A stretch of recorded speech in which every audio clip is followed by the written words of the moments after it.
my... No, but did you see that? I'm not saying anything about the... Oh, yo, let's just call it what it is. Fuckery. Oh, She said it.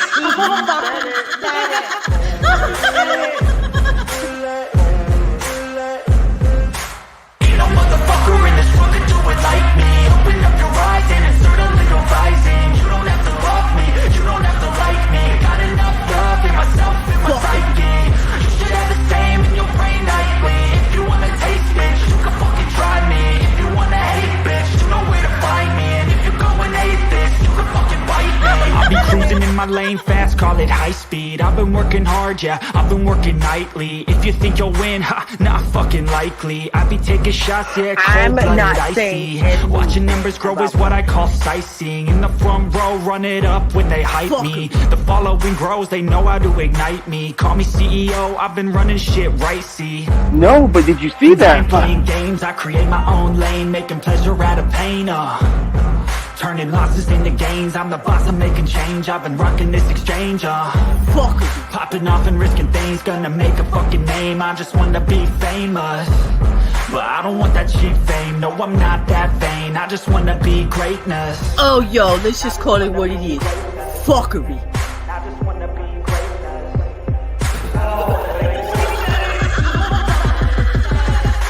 Ain't no motherfucker in this world could do it like me. Open up your eyes and insert a little rising. You don't have to love me, you don't have to like me. Got enough love in myself, in my psyche. You should have the same in your brain nightly. If you wanna taste, bitch, you can fucking try me. If you wanna hate, bitch, you know where to find me. And if you're going atheist, you can fucking bite me. Okay, I'm going off every chance I get.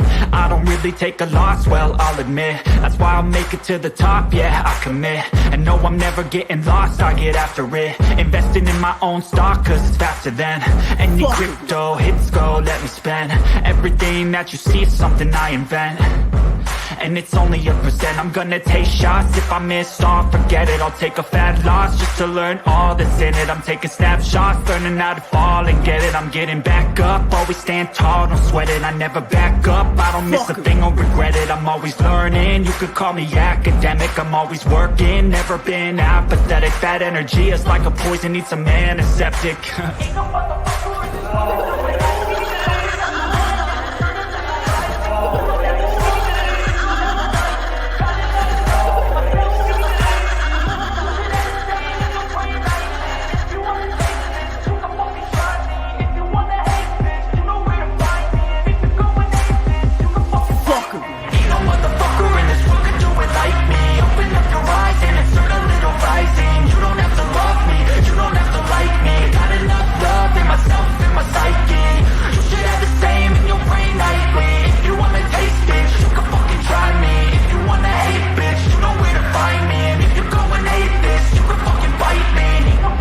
No, but did you see that?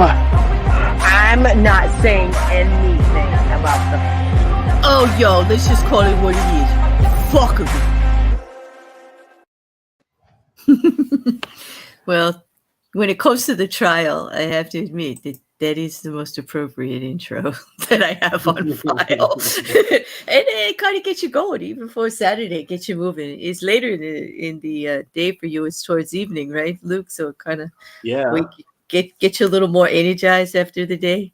Wake you up, Mandy, a little bit. I'm up for a while. It's just Saturday, and it's like our day. Mm-hmm. My husband and I are super close. You know this. So we like chill and drink coffee and lay in bed. And then I was like, oh, shit, it's 9:30. I should probably I know. brush my teeth and get up. But you can't see me. So you can't see I have no makeup on and my hair's just in a ponytail. And I'm like, whoa. So we're good. Oh, you know what? It's been quite a lot of investment in time following this trial. And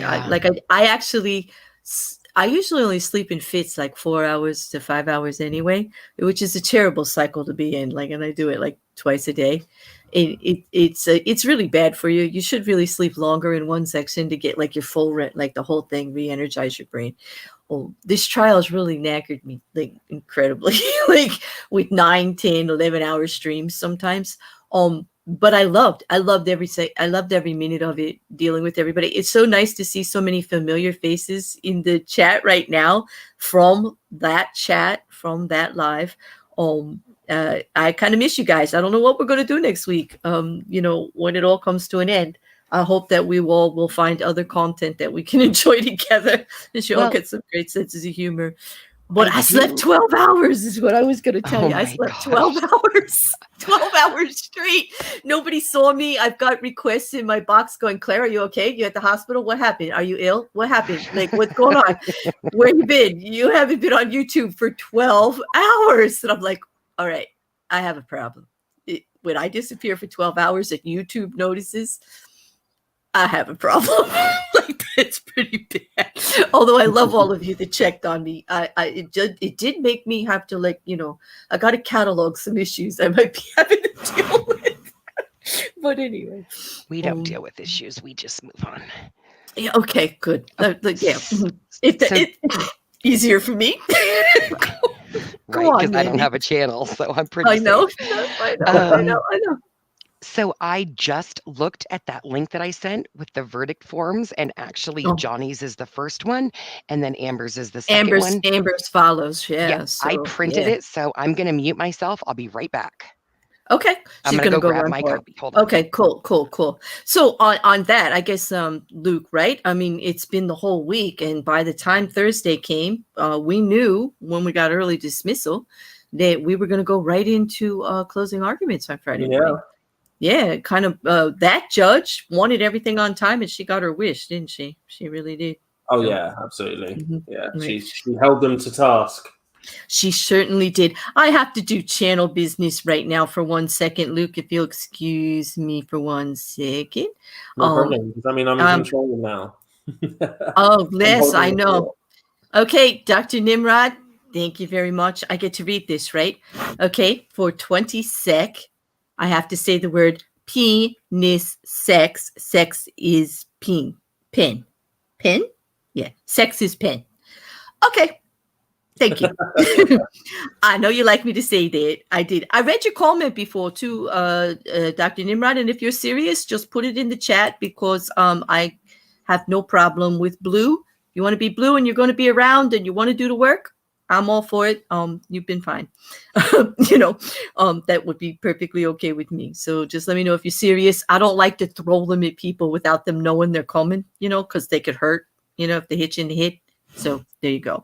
Anyone else who has been here and wants to continue to follow, if you're also along that time, just let me know. You know how to reach me. You can say it right there in the chat. You can reach me by Twitter, Instagram, private DM, and Discord. However you like. I do run my YouTube channel through a Discord.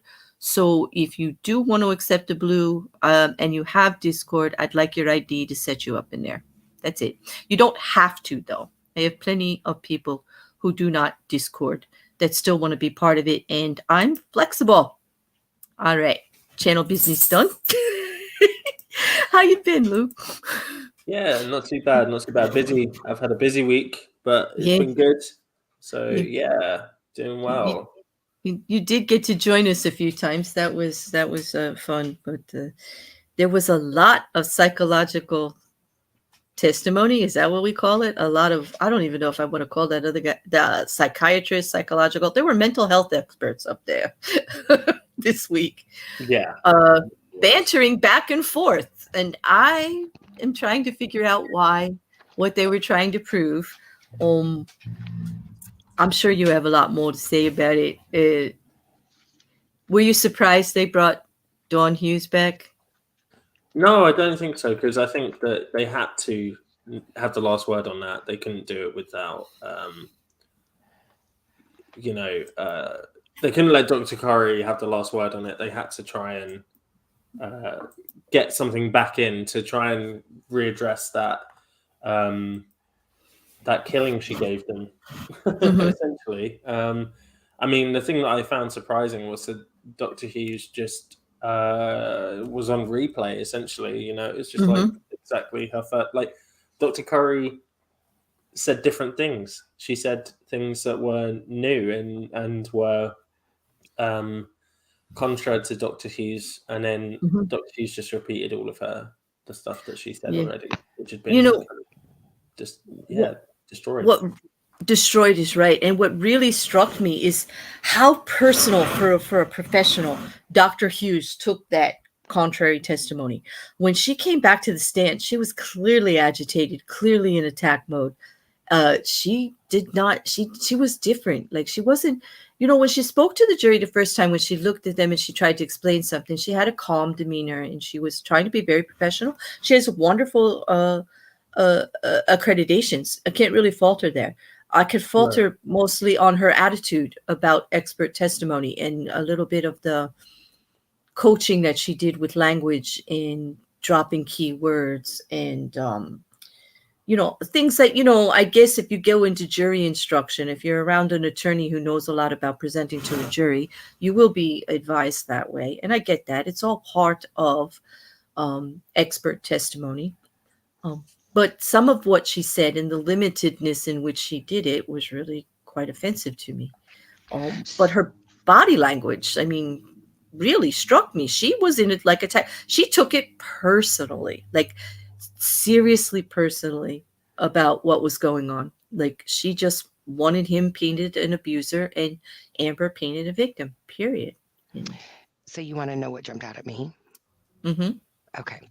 So when they were doing cross on her, and it's the partner, it's the main guy who did the cross on her, and he was reading the directions on sort of like the expectations of the person giving the test on what you should be doing, and the parts that she left blank, and her justification was, well, I put it in the notes. And in my head, and I'm sure you both can agree with this, I'm thinking, this is a super, super high profile case. You know that there's large sums of money involved. If you're going to be turning over any sort of piece of evidentiary testing that you did, wouldn't you want those forms to be as clear and concise as possible to hand over to a jury? And that's sort of the point that I wish that he kind of would have been like, but wait a minute. Is the jury supposed to read all of your notes to try to determine how you came to some sort of conclusion? Shouldn't you have done a proper and complete form so that there was no misunderstandings of what you were trying to say in these forms? Instead, you left it blank, meaning that the jury now has to go read through your notes to try to find out where you came with a conclusion of something instead of just putting it on the form. And that's what really stuck out for me, weirdly, for some reason, because the entire incompleteness that I felt was her, so that's the weird thing that grabbed me. I don't know why, but that's what it was. Yeah, I feel the same. A large part of me felt that her forms weren't necessarily bad if it was a therapeutic setting, because in therapy, all you need to do is essentially write your notes so that you understand them, so that you can give that person the best therapeutic interventions you can, right? So you need to understand that individual, and if you miss things on the form, that's okay, because it's for you as a psychologist. But she was never retained as a therapeutic party. She wasn't a therapist. She was a forensic psychologist giving testimony, and so I have the exact same feeling of if you're going to do forms for a trial, which she knew she was going to do a trial, you'd want it to be clear. You'd want it to be like her justification for the CAPS 5 not including stuff was because she already knew all of the details of the abuse that Johnny had supposedly done, and so she didn't put it on the form because she knew that information. But that's not, if you're going to enter something into evidence, then yes, it's not for you, it's for the jury, it's for the people that are making the decision about whether this is relevant. And if they don't have the information, then they're going to be like, and I think it was great for the for the plaintiff, to actually make that point and say, look, you haven't included this information, so as you say, the jury aren't going to know that information. They're not going to know what you were thinking when you put this. They're just going to see that you ticked it as high and not have the justification. Right. And I think also Dr. Curry's breakdown of the different forms, like I think the danger assessment scale is probably the one that really stood out to me. That's done to see if someone needs to have the police called or whether they need some protection, not done as a self-serving kind of approach to look how in danger I am. Right. She kind of used it that way, which is inappropriate. Yeah. That was a little eye-opening for me. Claire, thoughts? Yeah. Me, Claire. Can you hear me? Okay. No, So you're yeah, very so quiet. that was the Wait. thing. And then Can I you did hear me at all? post. Okay, No. there you are. You're back. All right. Am I loud enough though? Because this other mic, I might have to switch back. Can you You're guys kind of tell me? muffled. Yeah, All you're right. like, think. it sounds I'm like gonna you're switch under back. a sofa. All right, hold on one second. So we the go. other thing I noticed, Mhm. just overall, Luke, and you might be able to expand on this also. I just felt that the level of class and sophistication and knowledge from Depp's side seemed to highly outweigh the level of class from Amber's side. And that included expert witnesses, that included the team itself, that included just regular witnesses. So I noticed overall looking at it that this seemed to be like this off balance. And I didn't know if anybody else picked up on that. Also, it just seemed strangely uneven the whole entire trial. So Yeah, I noticed that as well, and I don't know if that was like I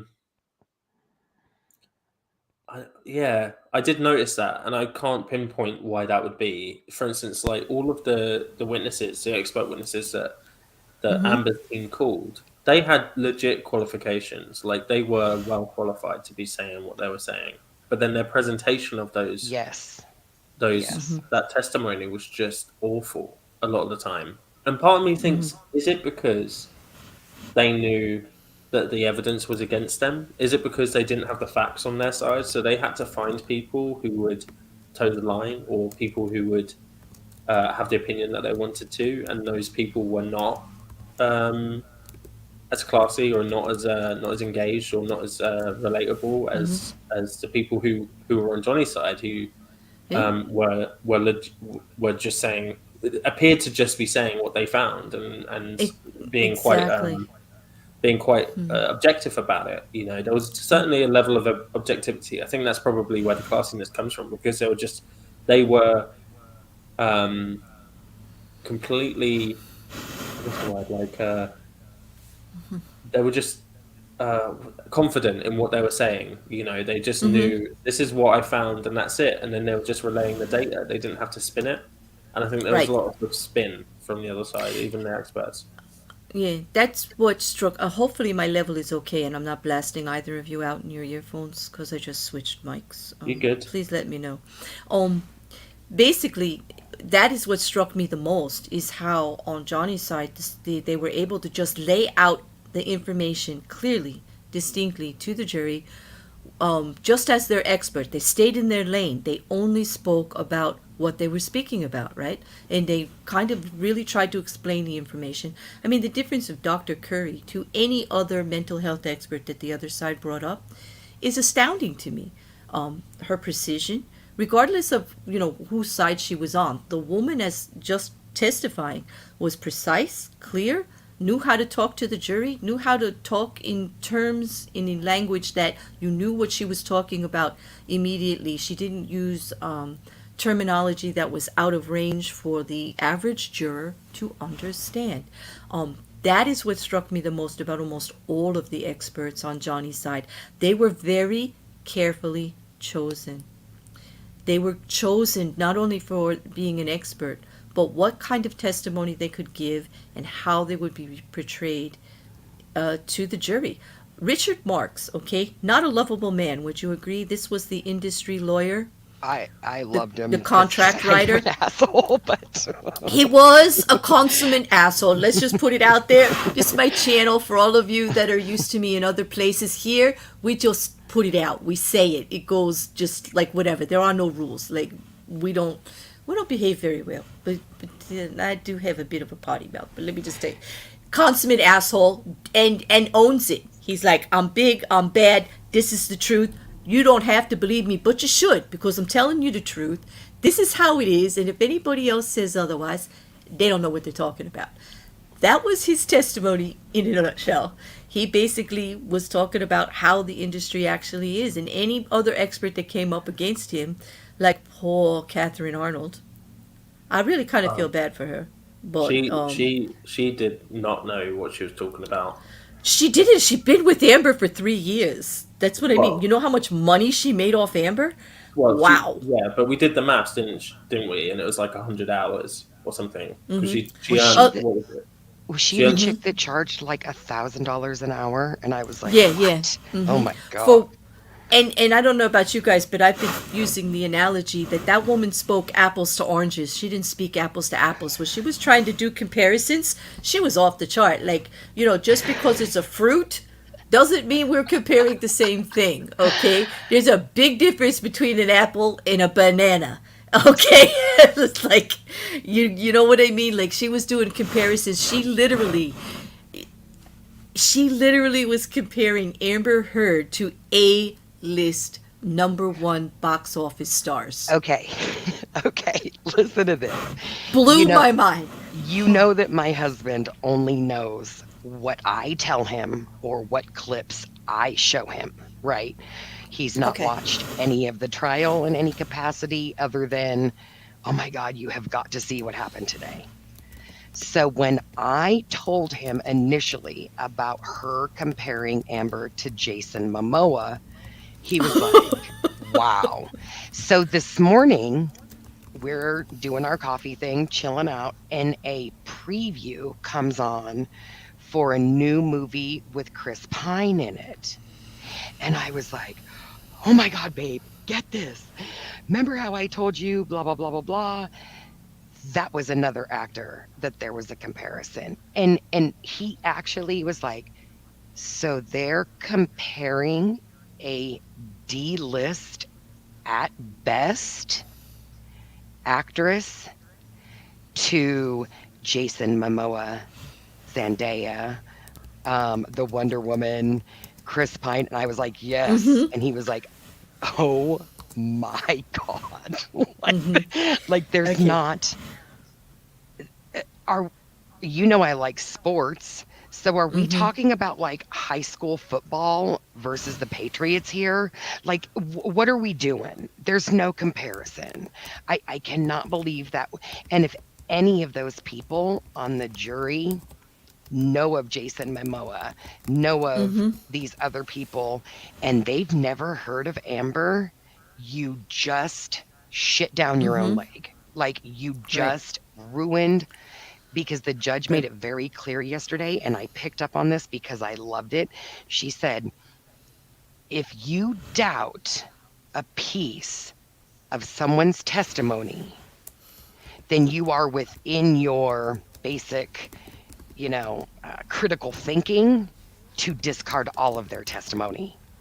And that's pretty powerful coming from a judge.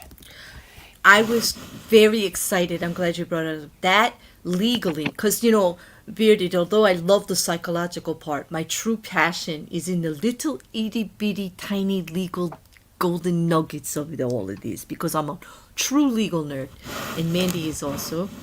That, right, Mandy? That statement right there opened up a whole different way for the jury to look at it. Yeah. That meant If you find that Amber lied in one part of this story, toss the story out. Yep. They That gave was them permission to go with their instinct about lying, which doesn't happen often, does it, Mandy? They don't normally get that instruction. I think it's definitely more civil than criminal so granted, with criminal, a lot of times there is speculation and you have to take, a bunch of different information you have to come to a, hopefully a logical conclusion. I don't know if that's the differing factor, civil and criminal, but the fact that she put that out there, that you have to use your judgment on what you believe, I was like, whoa, did that just happen? Did I hear that right? I know. So Yeah, and I was trying to bring it up on the other feed, but it wasn't getting clearly understood, so I stopped. You know what I mean? Because it was like turning into something else that like, and I didn't want anybody to get the wrong information. I knew I had time to straighten it out later, because legally, you're right. In civil, yes, the judge has more freedom in those instructions. Would you agree, Mandy, that there's a lot more freedom Yes. in civil in the jury instructions? There's a lot in simple terms, I would say there's a lot more common sense that you can apply yeah, to looking at the evidence. Whereas in a criminal trial, it's very regimented, it's very restricted, and because of loopholes and things that you want to try to avoid, mistrials and miscarriages of justice, it has to stay very regimented. It's more black and white, and it's more like you can't go out of this box, you can't go out of that box, you can't look at it this way. Usually it's not unusual to get a whole inch and a half of jury instructions, to them on what they can and cannot do. But in civil, it was a little freer, and I was happy to hear her. Very happy to hear her say that. And so many people missed it. I don't know about you, but only a handful of the legal channels picked up on it that I saw. And that, I was surprised. But, yeah. I think But it it's was huge. it was really good as well, because I think Camille really drove that home when she was saying about, I think it was in her rebuttal, she was saying about how if you believe she lied once, then you kind of have to believe she lied the rest of the time. yeah, Right. Because you can't. This is the thing. Like, if you think she's lying about one thing, even one incident, then how can you trust? How can you trust what she's saying in the rest of the testimony? And I think that really played into Johnny Depp's hand a lot, because even if some of what she's saying is true, she has lied. That's pretty much guaranteed, I think, that she's lied, and the jury, I think, will be aware of that, be aware of where she's lied, because it's stuff like the duplicated photos, multiple duplicated photos, used in different situations and stuff like that.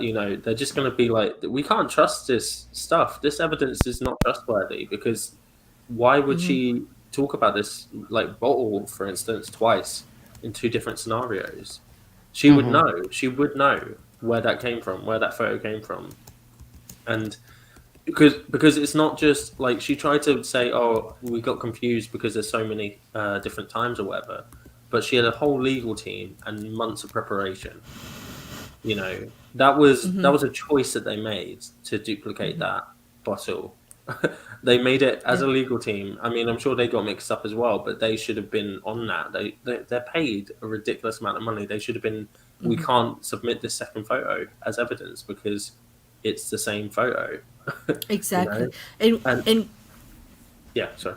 What struck me about that is they did submit the altered photo as evidence, right? Because we learned that from one computer expert, which is on Johnny's side, who talked about the inside file, which was where all of the edits and all of the information about how many times it was reloaded, changed, whatever, all the inside file. And yet Amber's expert talked about the outside file, where it actually came from, the original photo. Okay, and then it came to light because they decided to go that route and try to confuse. I believe that was on purpose, to confuse the jury, because there are three types of files. They talked about the two. the experts. They're both experts in their field, and they both knew what they were talking about, but they weren't talking about the same thing, were they? I mean, yes, they're talking about a picture. Yes, they're talking about files. One's talking about the inside file, where all of the stuff. The other one's talking about the outside file, just the regular encapsulation of the file, where it originated from, what date it was taken, what device it was taken on, all of that, the speed, whatever, how it gets registered, all that technical stuff. That's where that guy focused. It said, oh, it came from her iPhone. And then when you pulled up the pictures that they submitted as the actual hard evidence, right, Mandy? It wasn't the one with that file on it. Yeah. It was the actual altered ones, which removed where the photo came from, which was why most of Amber's photographic evidence was not submitted, because you couldn't tell where the original file came from. So they proved why it was an altered photo. They actually proved it for Johnny's team. I couldn't believe that he did that. Yeah, and I think Luke's talking about the one that was the wine glass on the floor that she was like, oh, this was from the December incident. No, the this two was one, two the same, right? Yeah, that one that was exactly the same, just one was like blown up. I think that proved that they were trying to be deceptive. And then and they thought, because those files weren't going over with where they originally came from in the date, that they weren't going to get caught on that. I really think that that's what she thought. But and then the one where it was her face, and then her face redder, and then I remember during the original cross, Camille asked, well, isn't that just the same picture? And Amber was like, no. Well, when they brought it up again during Brian Neumeister's testimony, and he could show, I think there was that one. And then there was another one where he did the little video, I believe. And it was, the picture was taken with the same time and date down to the second it was snapped. But they were trying to say that that was two different pictures also. So I know there was 3 or 4 instances where it was really proven that either the same photo was admitted, the same photo with some coloring difference was admitted.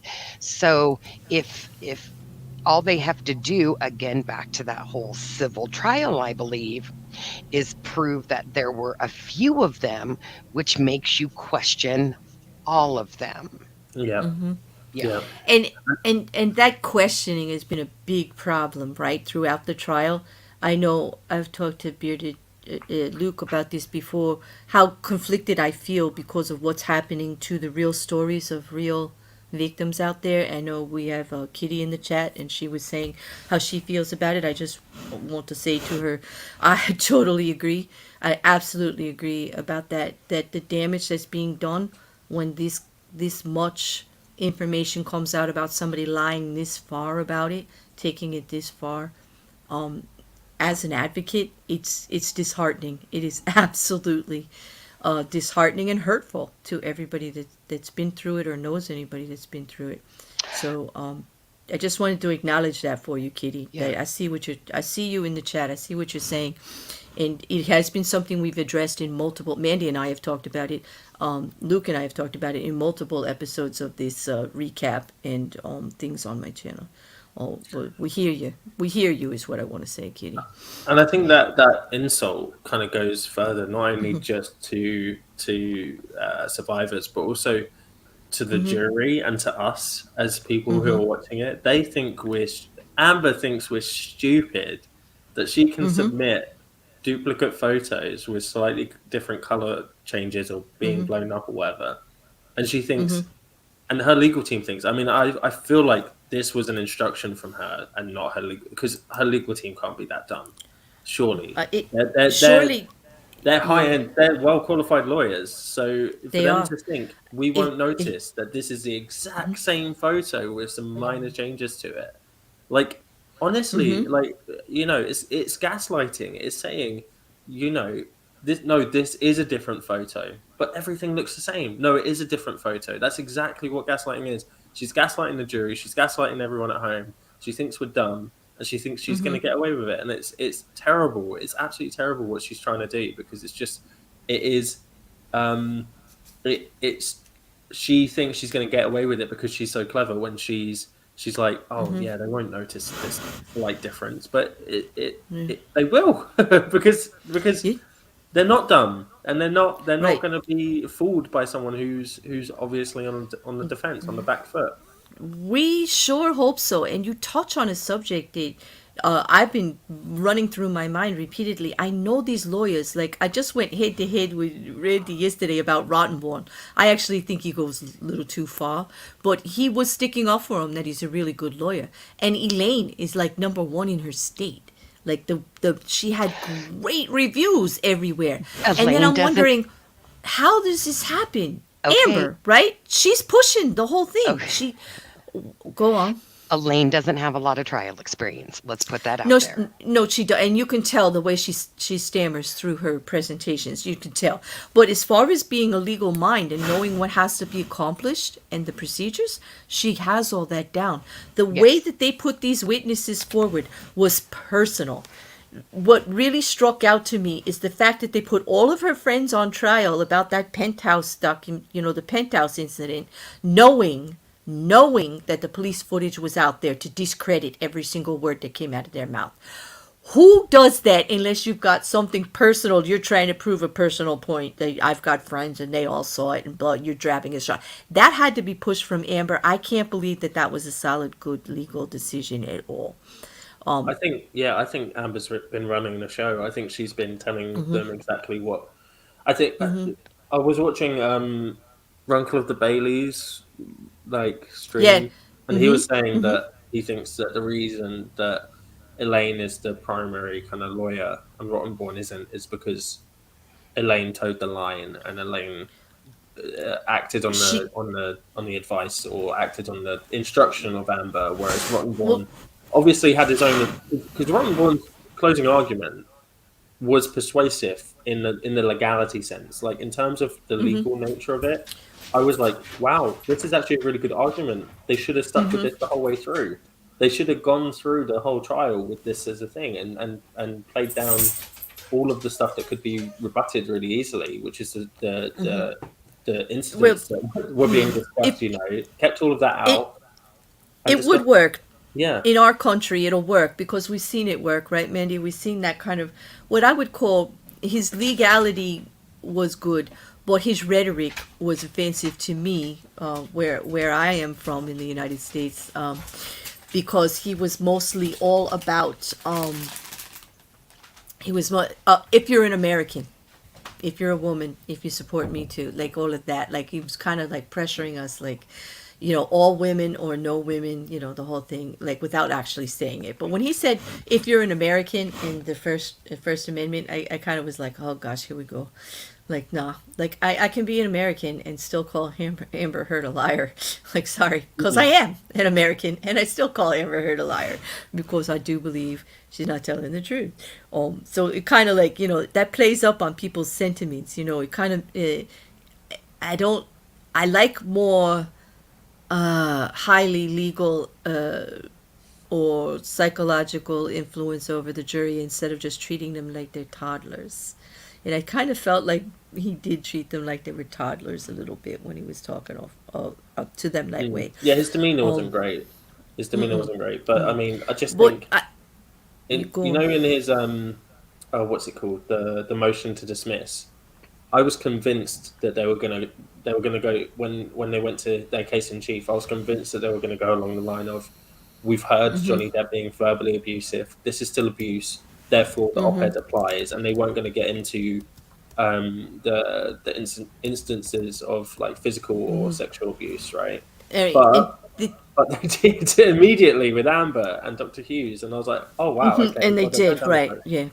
Yeah. They didn't need to, because like this is why you hear the legal channel saying that legally Amber's got a better a better case for it to go that Johnny's not going to win, because legally, if that definition comes in that he was abusive in any nature, if any part of that op-ed rings true, you can't prove defamation. Defamation is one of the hardest things to prove in court, especially between two celebrities, because there's even more of an outline that has to be met.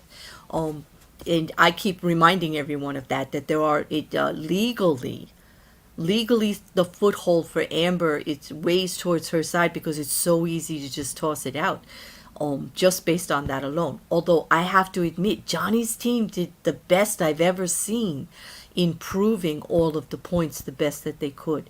But because of those outbursts and texts, and really that's all they have, not the drinking and not the drugs, but his own words calling her names and his own texts being rather curt, with I'm going to use the word curt, like what being offensive. If they think that that's psychological abuse, they do have the freedom to apply that to the abuse definition. But they don't have to stay within physical or sexual. They don't.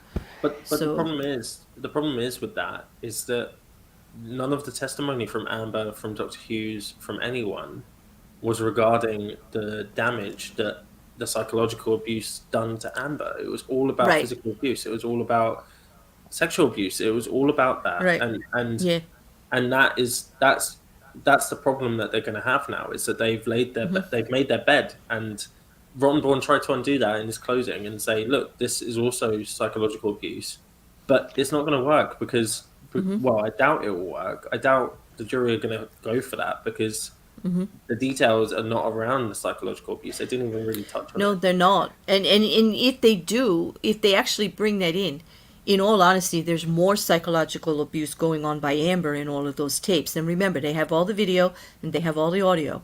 And so they hear Amber repeatedly belittling him, repeatedly using that voice, calling him out, being, repeatedly challenging him to the point of like snarky, like belittling and insulting his children, everything that she was doing. That little baby voice that she used to try to mimic the cat. Oh my God. And so I like how they point to these things that Johnny said, but Johnny didn't say those to Amber. He said them in text to Paul Bettany. He said them in text to this person. And, oh my gosh, he called her the C word. There's audio files going to the jury where she called him an effing C over and over again. And not being funny, but Johnny Depp's a big fan of the UK, right? And he likes the way we speak because we use the C word very flippantly here. It's not as a usually it's either the worst word you can call someone or it's a term of endearment. And I know he wasn't using it as a term of endearment, but he likes that word. He sees the power in it. So do I. Let's just put it out so there. do I have used it repeatedly on YouTube, and I have been called to task for it. I even ran awards with Jen from Polymathic. We had the awards on that, and I said it maybe 128 times in one stream. So, like, I'm not afraid of the word as an American because I hang around with Australians who are quite fond of it. It's almost like, they use it like mate. And please don't come for me. This is just my friends, like who I hang around with. I'm not speaking for all Australians, okay? So don't come for me, you two. Or all Englishmen. But the ones that I know and hang out with, they use it interchangeably like mate, like friend, like pal. A bud. Like we would say dude here in America, like or bro. They say C.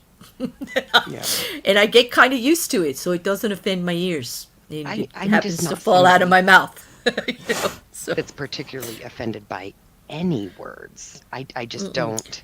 And I have to say, because you put up with me, and I've got the potty mouth, and you don't. Like, you don't use that language based around your children or anything like that. So you're pretty straight-laced. Oh, no, as I far do as more language. at home. I do more at home. Well, yeah. Well, I know you do online. you do on phone with me, but just not in a permanent, like, you're more conscious of it than I am. And I'm a little, like, free willy. And you put up with it, and you never get offended. So, like, it's cool. So... I'm just curious on both of your perspective. How do you think the judges hold it up? she looked at the end a couple times where I just saw some clips of her. Like she is like, I'm ready for this to be done. I'm exhausted. This is a shit show. Like, what are your thoughts Yeah. from watching her body language and sort of some of her words at the end? I think Go she's ahead. Go tired. ahead. Yeah, I think she's tired, but I think she's done a good job of keeping the ship tight. She's not kind of accepted a lot of the kind of bad behavior a lot of the time. She's allowed some of it. I think what she's tried to do is keep it as fluid as possible because it is a long trial, and I think she's done a fairly good job of that, making it fluid. But I do think she's ready for it to be over, and I think her approach, I think, is great. I think she's kept it lighthearted. She could have been very strict. She could have been very like dominant, but she's allowed the lawyers to kind of manage themselves to a certain extent and stepped in where she's needed to. And I think that's probably the best way because you don't want to. I don't think she wanted to put herself into a position where she was seen to be being a bad ref, essentially. So she's allowed the lawyers to self-manage and do a lot of the stuff themselves and make decisions where it's applicable. And I think that's seen in, for instance, both motions to dismiss, where she's basically said, no, we're going to keep everything in. And she's made pretty fair rulings on everything, I think. So she's been good, yeah. But I think you're right, Mandy. I think she's worn out. She just wants to she wants to end it now. And I think she seemed very excited actually after all the She was 3-day weekend after very this. excited. Yeah. she was quite gracious. She's had some moments, some quite funny moments, some quite real stern When she called moments. Ben too snarky, you're just a snarky. Well, that was funny. She said, "Well, you're just because he does make these little comments like people don't often hear, but you could see him like over there at the podium when things are going on, and you could see him like his mouth move, and Elaine or Rottenberg heard him. You know what I mean? Like he does egg a little bit. I've seen him. Do you think that during so it would have been just the original closing, Elaine's closing, that at one point the judge was like, in her mind, Jesus Christ, Elaine, shut the F up. You literally have under 10 minutes. Like, shut up. Just shut up. I don't know if I'm imagining this or not, but towards the end, let's just talk about like week 5 and week 6, okay? I have to say this about Judge Penny. I give her an awful lot of credit for as far as a judge. She was quite even. As far as legally, she did everything she could to keep this out of mistrial.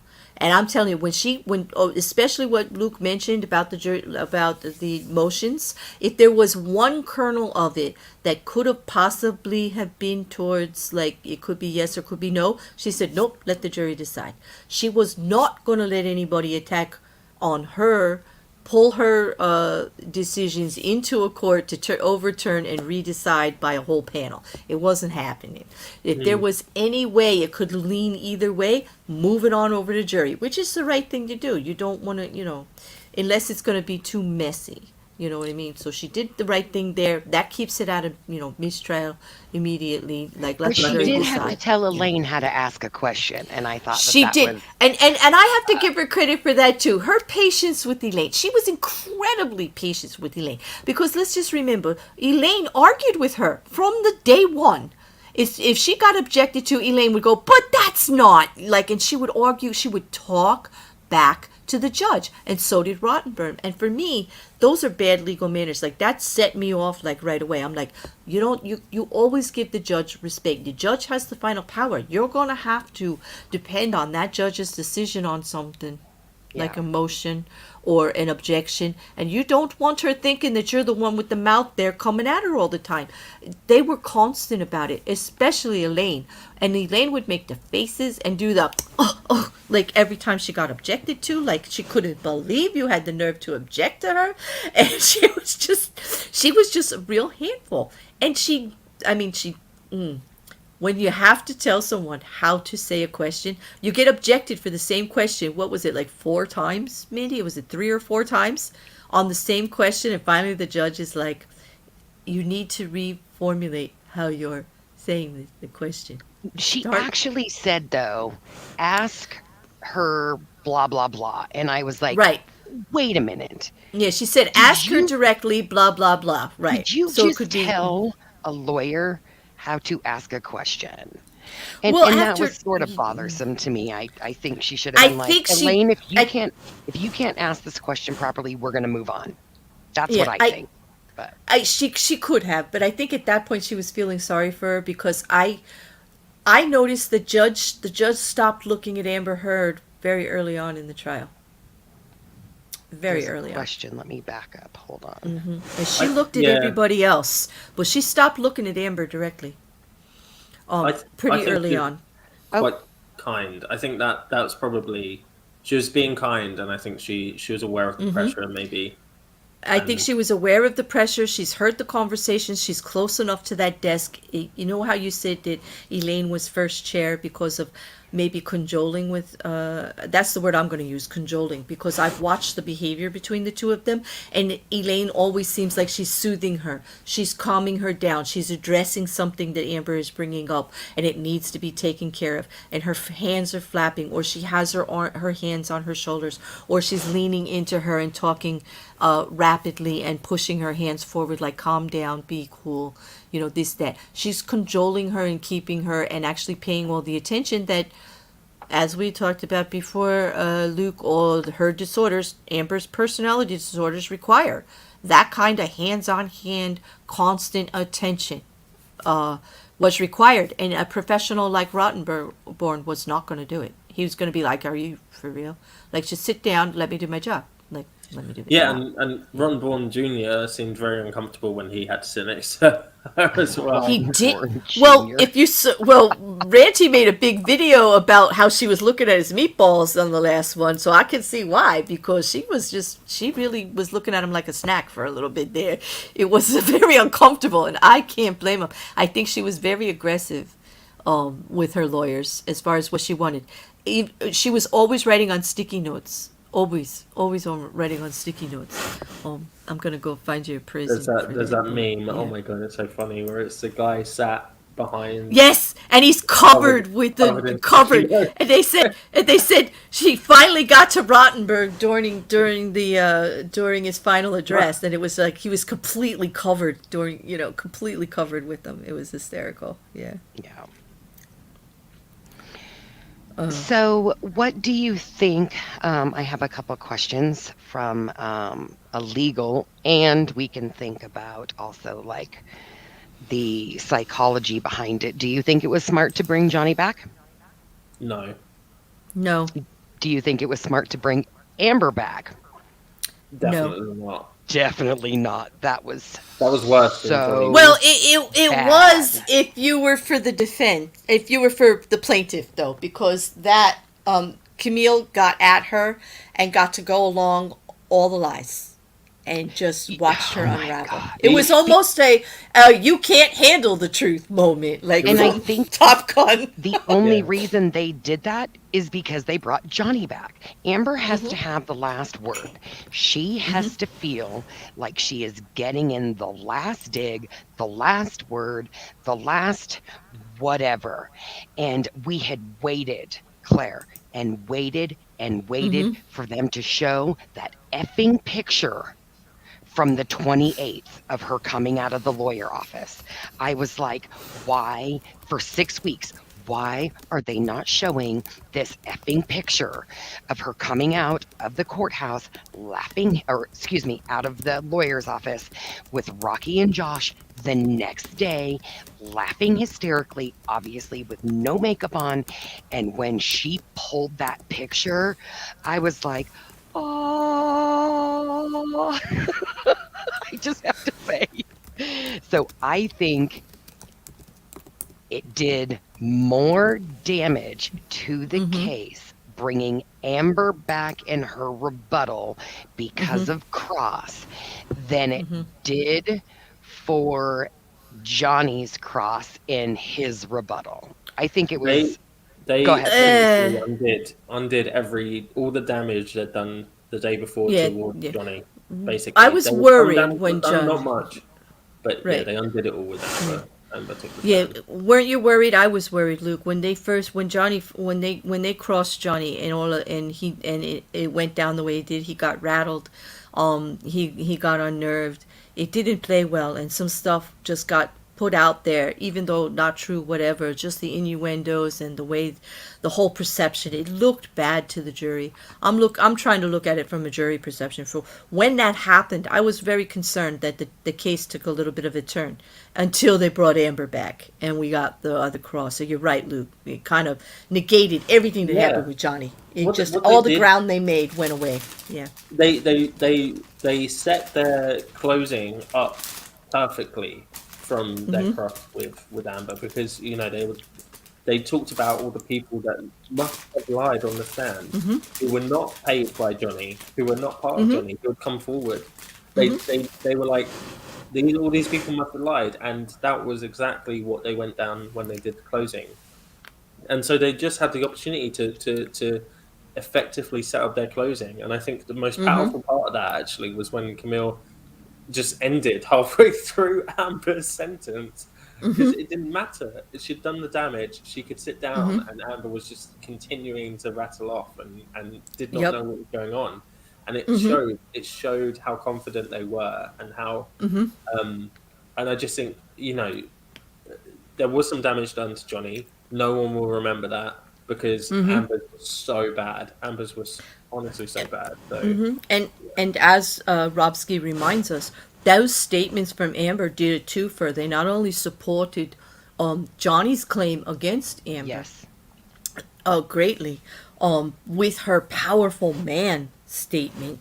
Okay, it actually showed why she wrote the op-ed, which we needed to know what her mental state was. That we have to prove intent. We have to prove maliciousness, malice. Oh, she said herself. She did, because before she said the powerful man statement, which everybody's going on that, right? Now we can put powerful man to Johnny because of what she said before that. Yep. Johnny always gets away with everything. Everybody's here defending Johnny because that's how it always goes. And I was tired of it. So I wrote the op-ed. That's basically what her testimony is. Before that, she was complaining about Johnny getting away with everything. Then she goes into that powerful man statement and the going against it with the op-ed, and proved malice, and proved without a doubt that she wrote it about Johnny. She knew it was about Johnny. She wanted it out there about Johnny, and that's what she was fighting against. That is the one key of defamation that's the hardest to prove. So I really hope that the jury heard it the way we heard it. Yeah. I really do. Dare to be Different asked a question, and I kind of have been thinking about this also. And I wish they would have focused this a little bit, because when Dr. Hughes was on, Dr. Hughes talked about Amber's reactionary blah, blah, blah. Well, it was already proven, in my opinion, that there was so much audio and enough testimony to prove that Amber was the aggressor.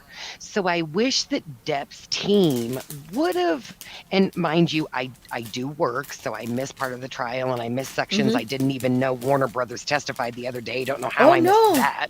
Remember, Claire, I was like, did somebody from Warner Brothers testify? Because I missed that whole thing. I'm like, let me tell you, it was beautiful. I just think I was lines. and I went back and watched it, but I think I was on some phone calls and had some work stuff going on. But I wish that Depp's team would have pushed a little bit more that, yes, Johnny said and did some of these things. Yes, he was angry. Yes, he was hurt. Yes, he was upset. But he was actually in the reactionary, like you just said, position. It's like their roles were reversed, and we all know it, and we all saw it. But I wish that they would have just pushed that a little bit harder in Johnny's defense, that yes, he screamed at her. Yes, he called her names because she punched him in the face, because she held him from getting on elevators, because she, did all these things, and then used some of the testimony, because we heard it, to lay that. They had enough time to do it. I wish they would have figured out where they could have gotten that in more, that he was the one that was the reactionary person. So I'm hoping that was caught. Yeah. I think they could have added that by, if they mentioned in the cross Johnny's upbringing and how he deals with it with his mom, they would have brought that back into their mind. Yes.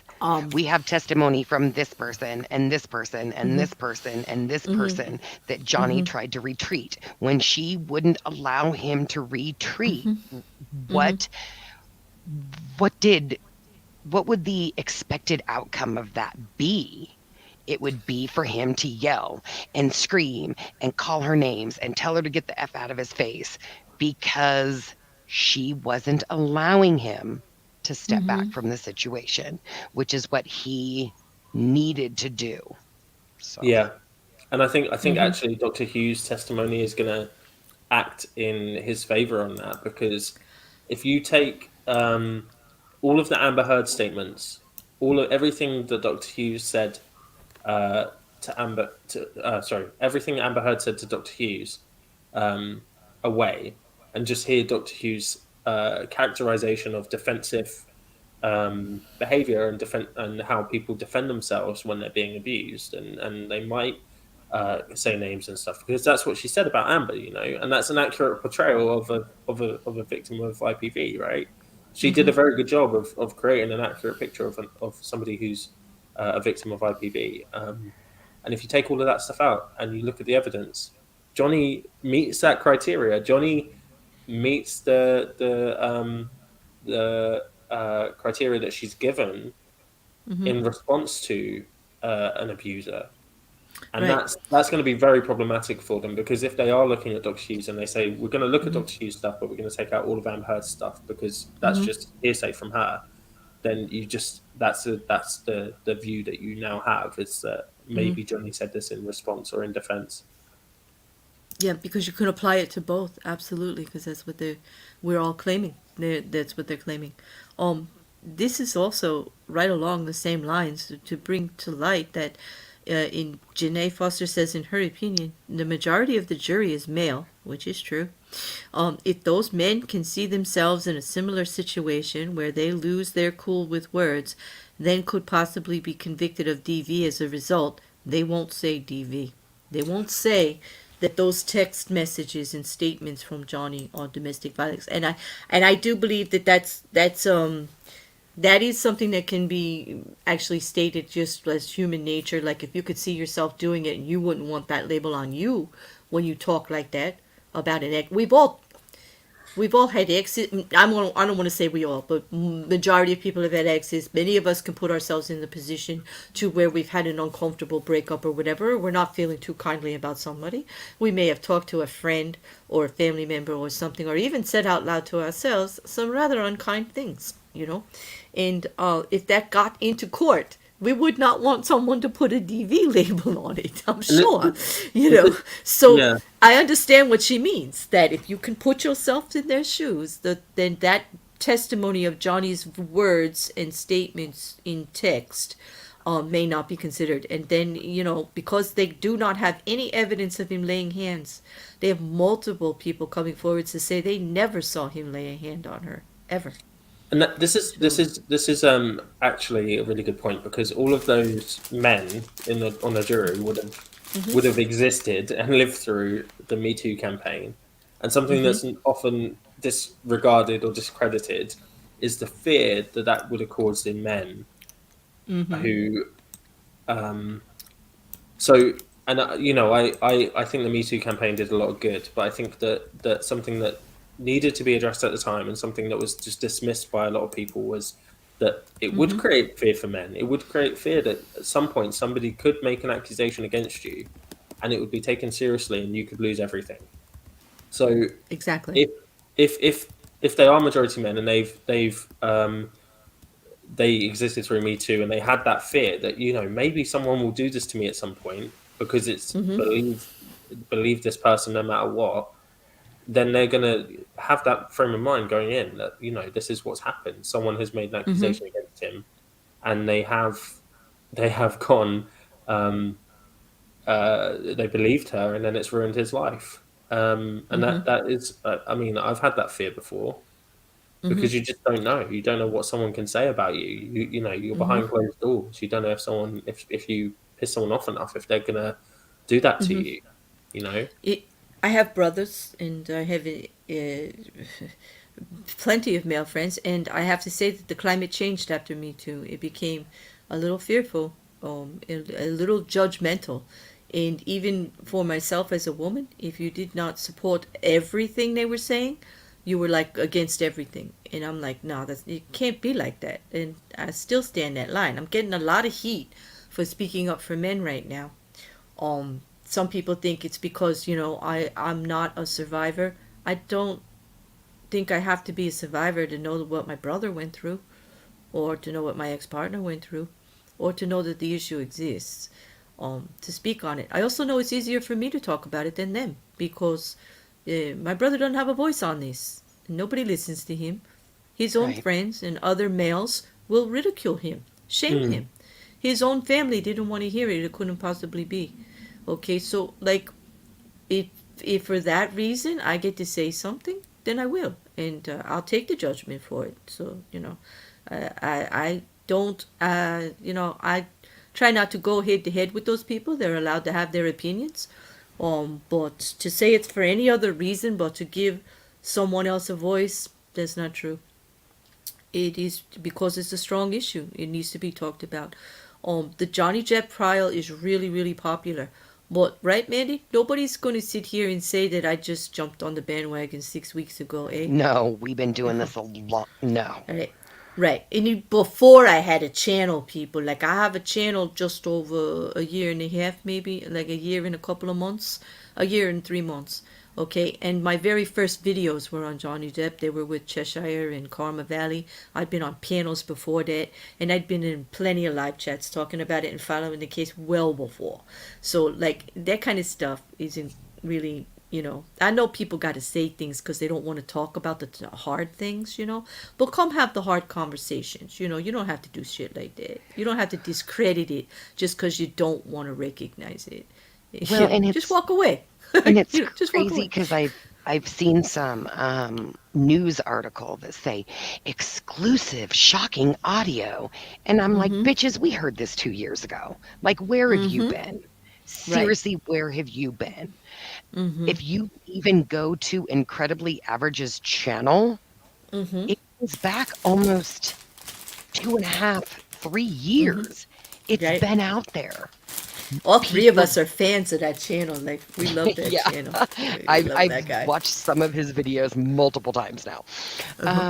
So it's so frustrating to me now that these news sources are coming out with, like, they have some big exclusive information. No, you don't. It's been out there. You just chose, for whatever reason, to not research and investigate an alleged allegation.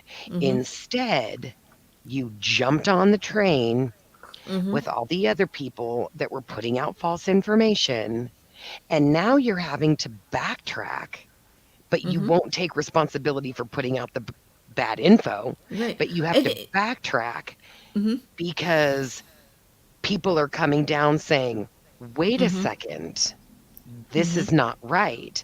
What was done was not right. Right. And I'm so glad, and I think you guys would agree, the people that stood up in the middle of this case and went, wait a second, I'm from there. That's not what happened. Or the guy who could now be sued by TMZ for speaking up and having a voice for Johnny Depp. Yeah. And giving us one of the best comedic moments of the trial. Oh, best of the whole entire trial. I actually did did show the husband that one because it Did was you? Because awesome. that was the Yes. most. That was just perfect timing and everything. It was like it was almost Yeah. like it was play. And It then was good. and then for Elaine to be like, you just want your 15 minutes. And him to be like, you realize that TMZ is one of the most litigious organizations around. I'm putting myself in jeopardy for the truth. That says more about that kid's character. I say kid, Yep. my apologies. That Well, gentleman's because character. we were that gentleman. He was younger than us, so like we could said that youngin. He spoke the truth, and we're all behind him. Yeah, Like that you says know. more about his character than that whole team sitting yeah, to the and left of Johnny. He not only gave it everything he could to the jury with that statement, he ended that statement about telling the truth with I could just say the same thing about you having Amber Heard as a client Yeah. for 15 minutes of fame. I mean, he just turned it right back on her. Like, jury, don't Mic pay drop. attention to her. Mic drop. Like, look what she just did. She tried, but she didn't get away with it because I'm going to tell you the truth. Yeah. And also the guy from Hicksville or Hicksman or wherever that Hicksville. was. He is the actual guy that did the cleanup. And we got to actually hear, because they readdressed it personally with Amber over and over again, that she's calling everybody else who testified against her a liar. Everybody. Everybody's Not just lying but one. Amber. Every single witness is a liar except for Amber Heard, which I think Luke will agree attests to her personality disorders that Dr. Oh. Curry laid out for us. Well, yeah, she just doesn't want to take responsibility. This is the thing. Camille hit the nail on the head, and they tried to paint Johnny in this light, but it just doesn't work because he has said, "I sent those texts. It was bad. I got drunk and did drugs. It was bad. I don't want to be this person, but I am." And Amber does not want to take responsibility even for the smallest things, even for like any situation where she's swearing at him or shouting at him that was played. She has an excuse for. She has a reason for it. She doesn't answer. She doesn't try to take responsibility and say, "Yeah, that sounds bad. I was bad in that situation," and then she could add, "But I was forced to be because of XYZ or whatever." But she doesn't do that. She just justifies it, and she doesn't take any responsibility, and that's part of it. That's part of the thing, is and I guess she's got sunk costs now as well, because she has to try and justify defending herself in this situation and defending the comments she's made, and she can't do that if there's people that are going against her testimony who are legitimate, who aren't being paid by Johnny, so she has to say that they're a liar, otherwise she's committed perjury, and she's admitting to that. So right. she's in a precarious place, but I think it's the other the other part of it as well is that there was a real key moment for me where she says, if I wanted to release this information, if I wanted to she said it in her original cross, and then she reiterated it, but Camille got her on this in the second cross that they had. She's like, if I wanted to drop Johnny in it or get him to release this information, I could have done it in a much bigger and fantastical way, essentially. And then Camille says, "But I thought you said you didn't know how." And she's like, "I don't." And it's like, well, then why would you? If you don't know how to do it, how could you do it better? How can you be so sure, and how can you be so so confident and so assertive that you could have just done it in this magnificent way, this much better way? It just doesn't add up, and that shows the two sides: not taking responsibility because she doesn't know how, but also wanting to appear as powerful and appear as strong and like she could wreck someone in a second. She wanted to appear both ways simultaneously. Her desire to have everyone perceive her as a superwoman, strong, this, that, and the other thing, while trying to play the opposite, is astounding to me. Because 1 minute she's like, "No, I'm the best. Like, you need to look at me this way. I can do it. This, that, and the other thing. It would never happen to me." And then 2 seconds later, it's like, "Look what happened to me." And the violins are going, and the scrunched up face without the tears, because they cannot cry if you don't really feel it. And was just astounding to me. The first conversation we had, Luke, weeks ago, in regards to those personality disorders, where you were telling me about not being able to cry and the switching of on and off, back and forth, the quick changing of mood and attitude, and Amber stating at one time somewhere about there being 4 different voices in her head, like anytime she goes to do something, and that stuck with me, because I see it in the courtroom, and I see it in when she's testifying, she's trying really hard to put forth what she's planned to put forth, but if she's challenged in any way, it switches, and then the defensive side comes in, and she's the strongest person in the world, or wants to be perceived as the strongest person there, just like that TMZ thing. Like, no, I would do it better. I would be the best. Like, I would do it like that. Like, why would I do it that way? Twisting and manipulating the situation, to try to offer an answer as to why it happened, and at the same time coming off in the best possible light that she can, like all the time. Like, of course, like I'm just like, I'm not the bad one. I can't be the bad one. Like, So I found something else interesting, and I just pulled it up because I was reading it the other day, because I think Luke might be highly interested in this. Because if you've followed this case for a significant amount of time, you know of Amber's father's background. He has been to jail for dogfighting. He was allegedly very abusive to Amber and her mother, for sure. I think Whitney a little bit. And I just found what I read the other day. It was causes of histrionic personality disorder. And it says, obviously, there is no single known cause of histrionic personality disorder, but factors such as genetic and childhood experiences may play some part.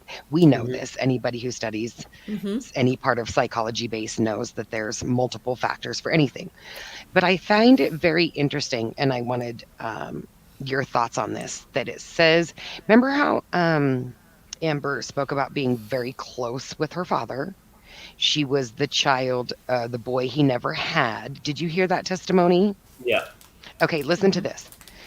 During childhood, the role of the primary caregiver is important in shaping a youngster's personality. Parental influence is one of the things with histrionic personality disorder. Some theorists have put forth suggestions that dependency issues, conditional parental love, and emotional shallow parenting may be associated with the onset of histrionic personality disorder. So in her talking about how she was very close with her father, she was the son he never had, and yet you hear about how abusive he was allegedly in their family, it would tend to believe that part of her histrionic definitely would be a lot to do with child development and the environment that she was in as a child. And I just thought that was fascinating, because she made it a point in her testimony to talk about how close she was with her father. So in my thought processes, I was kind of like, oh, I wonder if he was more of the primary caregiver in that relationship. From what I've heard, all allegedly, the mother was more meek, more introverted, more quiet, and went through a lot of abuse herself, allegedly. So if a lot of that relationship with her father could have also led, plus, as you know, there's always talk that there's some genetics associated with mental illness. And I'm wondering if that relationship between Amber and her father was kind of like the catalyst for a lot of who she is now. So just thoughts on that. Yeah, so I mean, I think with any mental health disorder, including personality disorders, genetics plays a role in that. It predisposes people to be more like X or Y, So two people can go through the same thing and have exactly the same upbringing, but if they're genetically predisposed to a certain like kind of like a disorder, then that one person might be triggered, or something within them is triggered, and they get the disorder, but someone else might not, even if they've had the same experience. So that's where I see nature coming into it, essentially, that kind of genetic aspect. Right. And then with personality disorder specifically, attachment is one of the key things that tends to be talked about. So attachment styles and attachment issues, and that is very heavily dependent on primary and even like secondary or tertiary caregivers, and how they interact with their children, if they're very kind of like neglectful, or if they're kind of very demanding, or if they admonish their child for doing things wrong, but never praise their child when they get things right. That can really have a big impact on somebody's personality, because then they feel like in order to get attention, then they need to act bad. And certainly, if there was abuse, which I'm inclined to believe, because it kind of matches up with her personality style, at the very least, like kind of aggression within the family home. Then that can play a really big role in terms of, having to try and please or try and get positive attention or caring, like care. And borderline personality disorder is a lot about kind of like feeling abandoned and not wanting to people to abandon you, but it's not normal relationships that they're worried about abandonment from. It's caring relationships, people that care for them. So they'll try and get people into positions where they have to care for them in order to kind of feel valued, essentially, which is why you see a lot of kind of like self-harming behaviors in borderline personality disorder. Yeah. And histrionic is about kind of presenting yourself as the best, and I think that, or presenting yourself. So it's different from narcissism, because narcissism is believing that you are the best, believing you're better than everyone in the room, essentially. Whereas histrionic is more about presenting yourself that way, even if you don't believe in it. So you can have really low self-esteem and still present yourself like you're the best. You're the Right. best person in the room, right? Right. And that comes from wanting to impress people, wanting to appear like you're great. And I can imagine in a situation where somebody has a couple daughters. He wanted a son. He treats his daughters like sons. Or treats Amber, who's the eldest, I believe, like a son. She's trying to present herself like the best child, the best kid he could have, despite the fact that she knows that there's this thing that isn't right with her, which is that she's a female, and so she engages in all this behavior and all this histrionics to present herself to her father, who may not be completely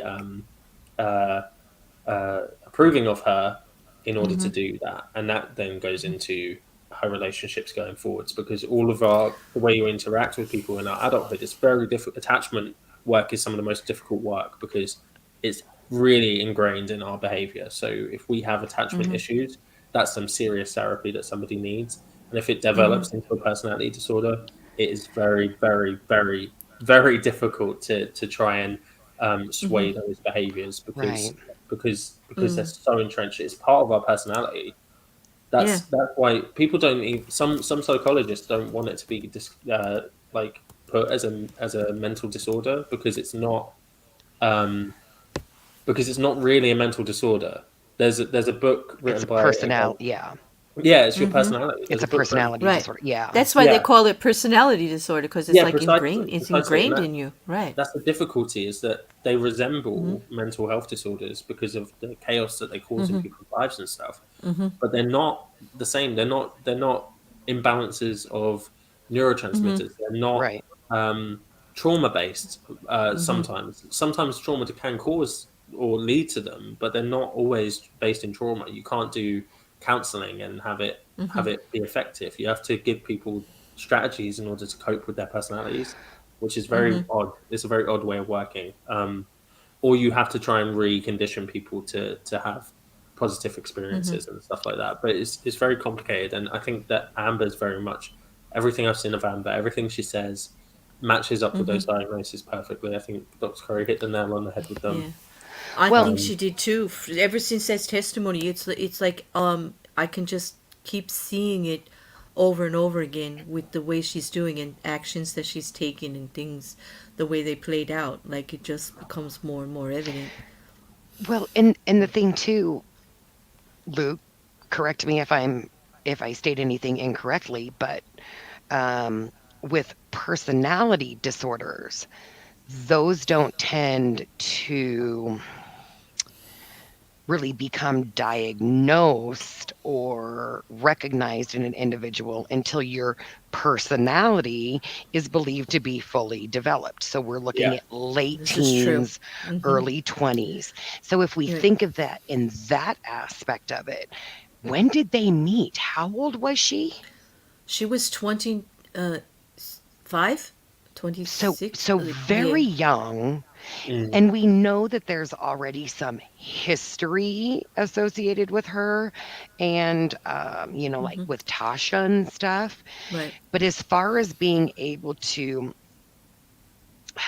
diagnose somebody with a personality disorder, it does tend to be early 20s, going up a little bit when your personality is come out. And So she was even young. though she had some of these aggressive behaviors, the ability to diagnose her effectively probably is done better now, or say 6 years ago, than it would have been, out of high school in her early age, because these personality disorders kind of grow through time and experience and behavior and genetics and environment and all of that. So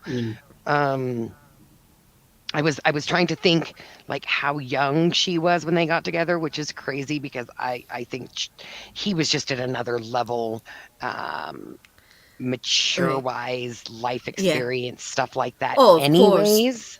So Yeah, but that does play it because they did meet. What if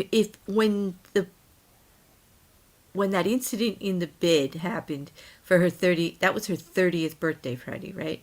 And they'd only Yes. been married before. When they got divorced, it was only going to be 18 months that they were married, and they were together years before. I think they met in like 2011, 2010. They started dating. when the filming for Rum Diaries, Right. So that, so she was very early 20s, like around the age. Like, I don't know the exact, I'm not going to say an She was exact born number, in but the I don't- 80s. Do you want to know how old I feel right now? I know, because, Well, I was born in the 90s, so. I know. So, and Seriously? but Oh my but he's God, an. sorry. I know, Mandy. Don't panic. He's such an old soul. Believe me. Don't He panic. He's probably like, reminds me yeah, very yeah. much of my son, actually, who just turned he's- 25. So, yeah. Yeah. So he is very. Oh, I could talk to Luke for hours and hours and Super, hours. He's super, not- intelligent he's and just- Guys, I'm right Exactly. here. Yeah, I know you're right here. We're embarrassing him. He's a good thing he's an avatar. He'd be all purple. Well, he is purple, but he'd be like pink face. Which is sorry, ironically but, funny sorry, because his picture does totally remind me of my boy. he does. 'cause- Yeah, yeah, My brother yeah. too. He's very similar. Yeah. I can attest that he looks very similar to my brother actually. You go on camera, don't you, Luke? He goes on on my camera on channel, his channel, Oh, and cool. he does. He's going like every other Monday now. Mandy, he's doing a show on psychology. He did one on borderline Amazing. personality last Monday. It was awesome. I did listen. I told you I'd listen again, even though we've already talked about it in length. I did enjoy listening to it again. There's always something a little new. But he's gonna, right, Luke? You want to talk a little bit about that while we have a few minutes about what you'll be doing Mondays, what you want to Yeah, address? so it's every other Monday. The next one is this Monday coming, so day after tomorrow. And I have no idea what I'm going to talk about yet. I'm just thrilled that I get to harass you from the chat for a change because I won't be on live because it's a holiday. I'm on stream, Have- could you imagine? Have you considered doing any shows from like people throughout history that have had like a major traumatic injury and what happened to them like in their Ooh, like brain? Phineas- Have you thought about Phineas that? Because Gage. what was that? like Phineas Gage. Yes, thank you. Yeah. Yeah, like exactly. Yeah, that's a good one actually. I like that Because yeah. go ahead. Sorry, go ahead. No, yeah. I mean, that's what I love actually is there's this thing called lateralization of brain function, which is essentially a fancy term for they're trying to pick out which parts of the brain do what essentially. Right. And stuff like traumatic injury really helps us with understanding what the brain does Yeah. and how it works in that sense. So. So I'm not going to Well- be able to think of the guy's name right now, but I believe it was in Texas, and it was like from a clock tower or something at a college. Let me do some research. I see that we follow each other now on Twitter. But long story short, like a mass shooting, come to find out after he was killed, the guy had been having headaches for months and he was reporting it to his doctor for months and he ended up having like a tumor in his brain. But let me get you all the details and maybe look into it because I think that that would be a really fascinating one. Oh, what a also. tragedy. Yeah. There's a really interesting case where this guy he was a teacher and he was like he'd been a teacher for like 20 years and then suddenly he started having I don't want to get this wrong. I don't know if I feel like he was a teacher. I seem to remember he was a teacher and he started having like sexual attraction towards children, and this was totally unusual. Out of And the blue. Right. Yeah, out of the blue. Yeah, and he didn't act on them, so he didn't commit any offences, but he became aware of it, and he was talking about with his like partner or his wife or something about wanting to access like pornography about it and stuff like that, indecent images. And she was like, "This is so weird. Like you've never been like this." And they went to a doctor. And then it turned out he had a brain tumor as well that was pressing on a certain part of his brain. Pressing on a certain part, right? Yeah. That is Yeah. very. I hear this is a very common. I see this a lot when I'm going through. Believe it or not, in some of the true crime that I do, very often it's been coming up as they have to look for it and check it out. And there's cases on that too. Like I have a female serial killer I want to talk to Luke about that had a real aggression towards men. Like a real aggression towards me. So I just found it. I'm putting analyze. the name Yeah, in there. the chat, but his name is Charles Whitman. Whitman. Yep. Right. I know that name. Okay. Yep. I know that name. Yeah. And he Did they was find known a- as I- the Did they find a Texas post-op Tower tumor? Sniper. Did they do the autopsy on him? Because did they find a tumor? I'm wondering. I believe so. I believe they found a tumor after all Yeah. of that on him too. Yeah. Yeah. So, anyways, I'm gonna take like 3 minutes. I'll be right back. Okay. Well, on just- that, Luke. Oh, Yeah. Go ahead. I was just going to say, just bringing it back to personality disorders and diagnosis specifically.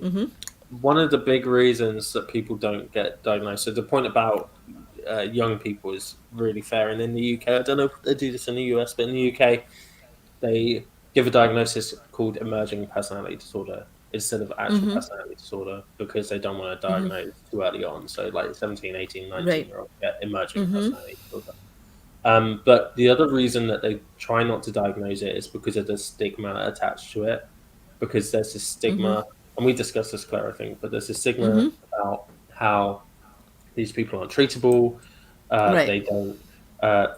It's kind of like it speaks volumes to how that person behaves and stuff like that, and you know, it's very stigmatizing even within healthcare.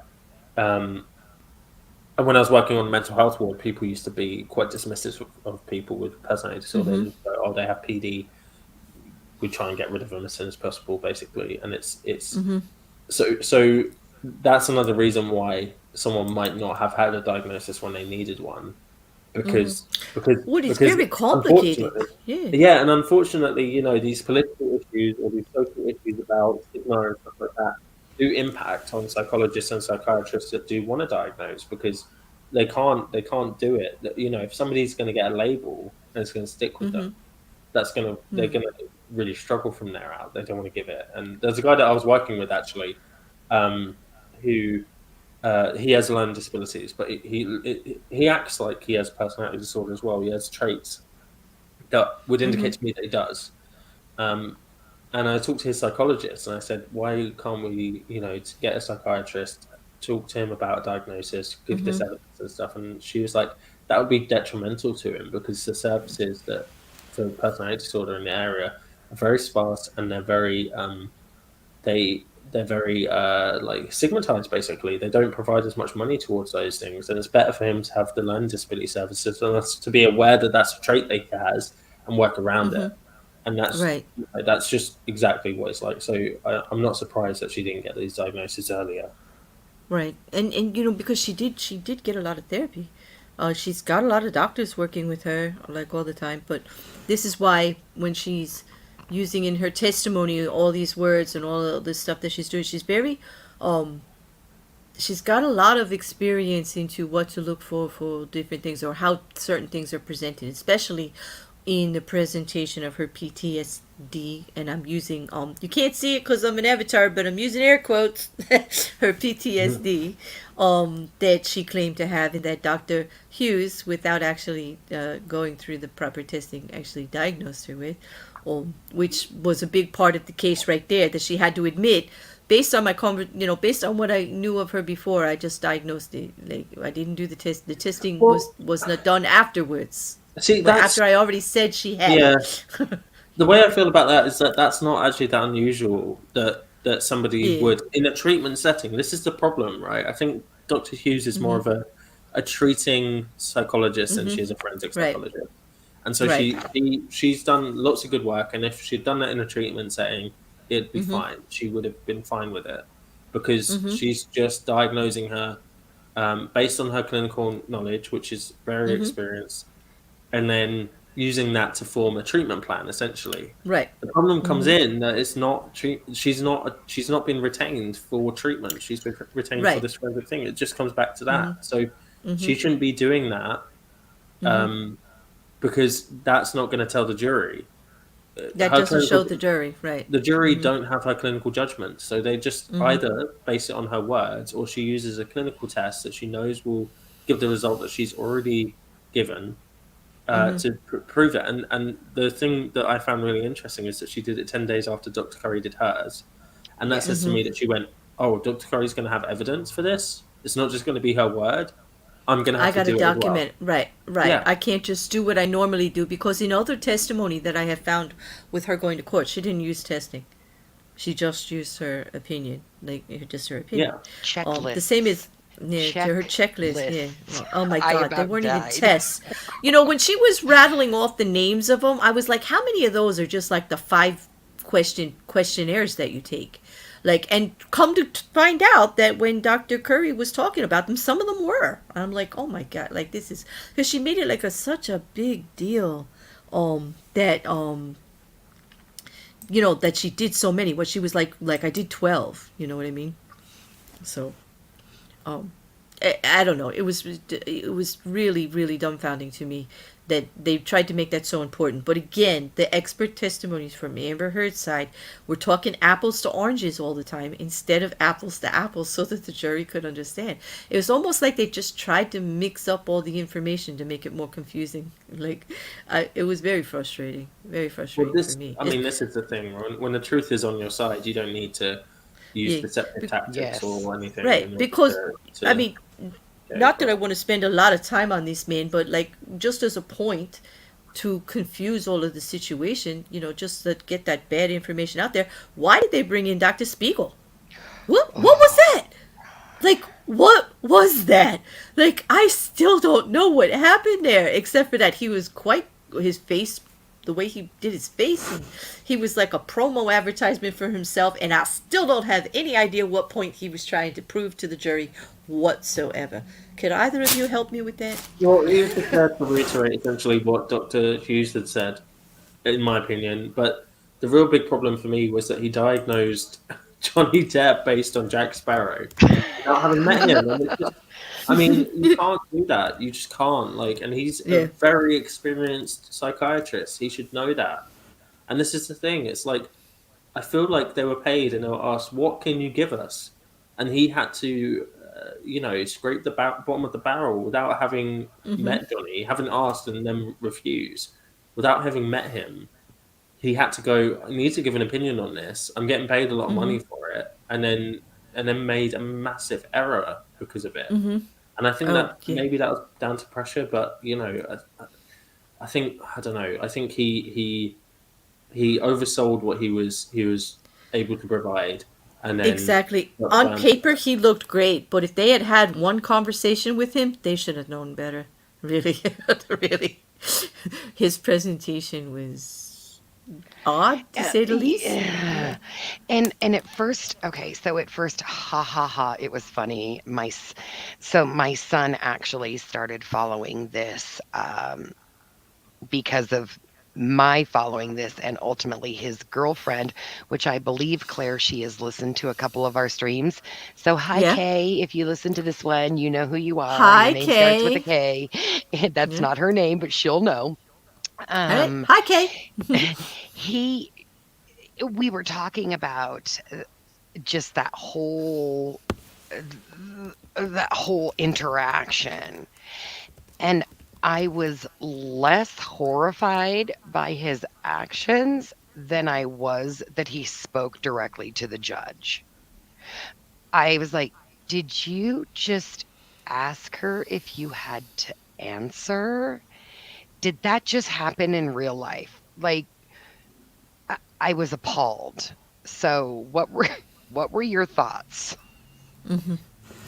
Oh, I'll let you go there. I'm gonna put Luke first. Oh, go ahead, Luke. He was. I mean, he's not someone I'd want to be treated by because he's very dismissive. But the problem with psychiatrists is that there is this weird kind of how do I explain it? Like this weird authority that they think they have that their opinion is correct. That's in the UK as much as it is in the US. I think they just feel, they're medically trained. They feel like they know everything, and they feel like their opinions are unrefutable. This isn't all psychiatrists. I've met some really good psychiatrists that listen to other disciplines and other professionals, but a lot of psychiatrists just have this chip on their shoulder about the amount of training they've had, and I think that's what he had. He felt like he was the boss, and that everyone in that courtroom was beneath him because he was a top dog psychiatrist. I think that that it came across that way, and it's not a good look at all. And even I don't even think Dr. Hughes had that air about her. She had a bit of a snooty air, like she was, but that was more because she was in competition with Dr. Curry. It didn't feel like it was put into the courtroom at all. But he just felt like he was like, I'm just the big dog, essentially. Yeah. Yeah, that's what Dare to Be Different brings to mind. Both Spiegel and Hughes' testimony came off as so biased, which isn't that uncommon, for an expert. But they both came off as just like they were paid to manipulate their data and what they were saying to reinforce whoever is paying them, in this case the plaintiff's narrative. Okay, that is basically what an expert witness is paid to do when they come.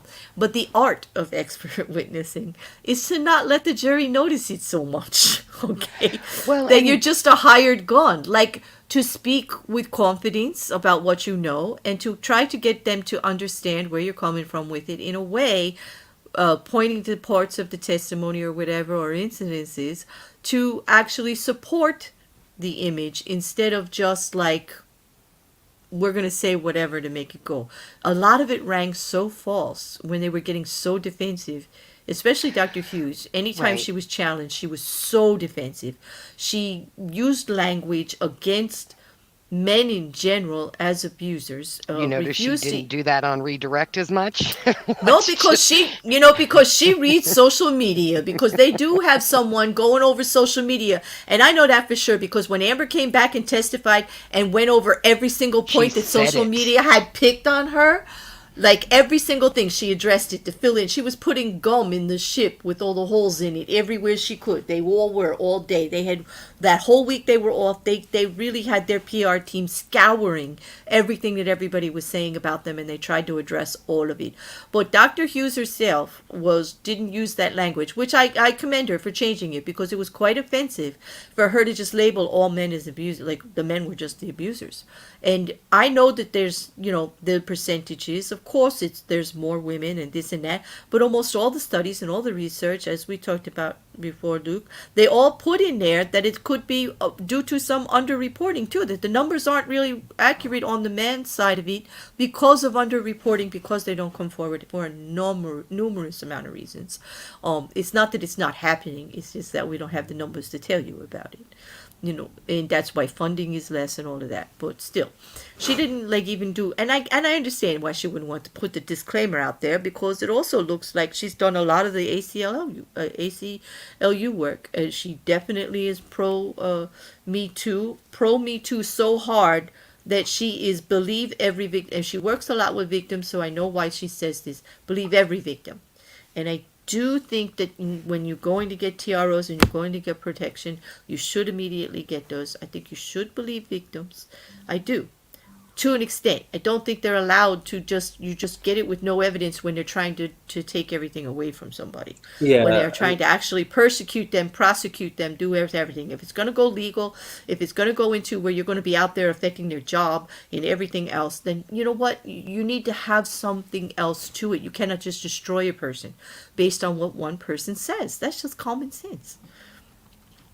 Well, and didn't you find it interesting? I did love this part of Ben Chu's closing, where he went into on the height of the Me Too movement. Mm-hmm. But this isn't a Me Too. There's no other me. It's just Amber and her allegations.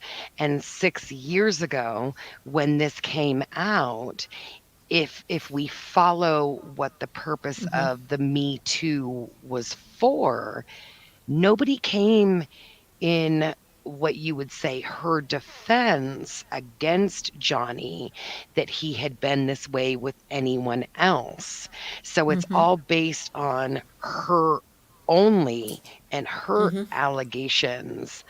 If anybody were going to come out like they did with Weinstein or with right, because what's that his name? was People would come out. When somebody stands up, more people come out. There's And not the even fact- been any clout chasers, No Yeah. one. No one. one. Exactly. no one supported it. And that's not a powerful man syndrome. That's an unreinforced allegation symptom. Okay. Yes.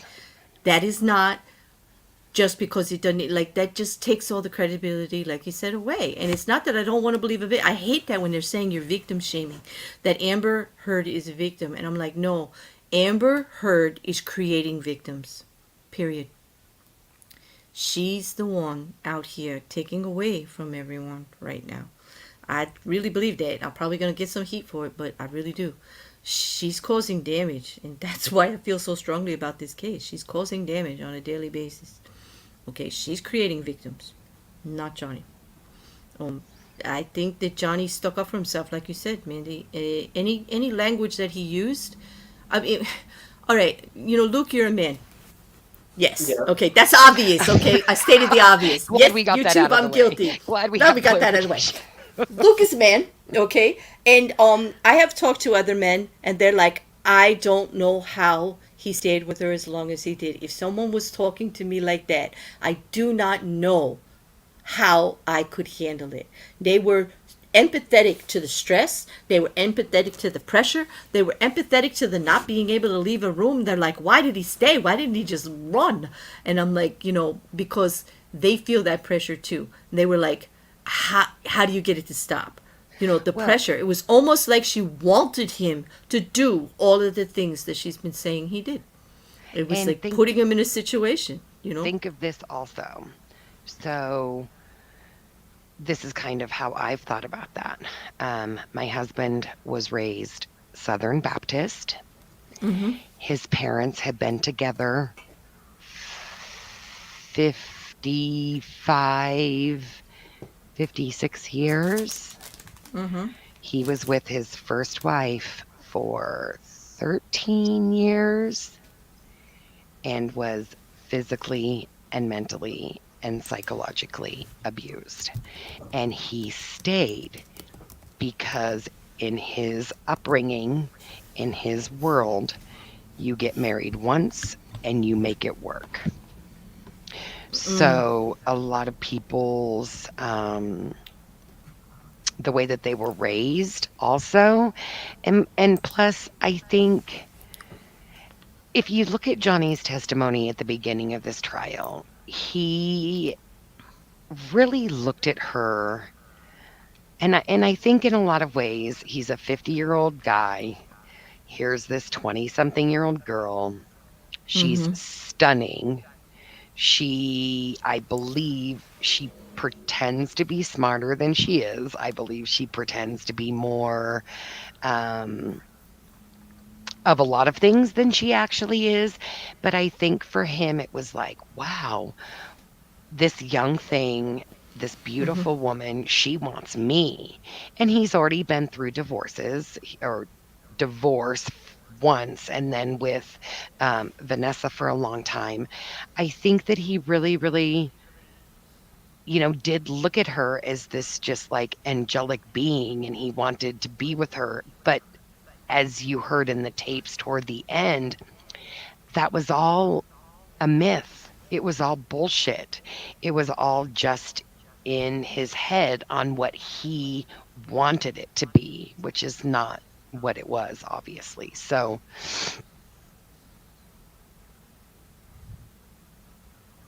No. How about you, Luke? I guess I think you could probably say the same thing for female victims of IPV as well. That's always a question that gets asked. I think is, why do you and the literature shows very clearly as well about female victims that they will even stand up even when charges are being brought against the perpetrator, even when that person is in court. They may not even testify. They may not even speak up about it because they believe that that person that they're in love with that person and that they don't want any harm to come to that person, including justice for the harm that that person has caused them. And I think it's something that takes a lot of time for that to get that way. I think it is something that is a slow process, and I think you can see very clearly with Amber and Johnny's relationship, it was a pretty slow process. It escalated and it got worse over time, over a long period of time, and then it got to a point where it just became the norm for him. It became part of the day to day, and he could handle. I think someone said, about his mother. I think he was kind of maybe desensitized to that kind of environment to a certain extent because of his history, and Right. I think that there was probably enough good times to balance it out for him. And I think that he also wanted to save face to a certain extent because he was a 50-year-old man, or is a man in his 50s who is very well known, and he there's a certain part of him, it's embarrassing to just be in and out of relationships, or it's let's try and make this work kind of thing. There's a lot of yeah. stuff going on. It's very complicated, and I don't think anyone can blame Johnny Depp for staying in a relationship like that. Oh no, she did No, her and I'm not homework. saying anyone Yeah. is. Sorry, just to Yeah. clarify. Yeah. But I think Yeah. the question is almost like a non sequitur. It doesn't make sense because it's the answer is so complex. We're talking about people who are very manipulative in these situations, and they know what buttons to push, and they know how to when to lay on the brakes and when to push on the accelerator. They know what to do, and they know how to wear someone down.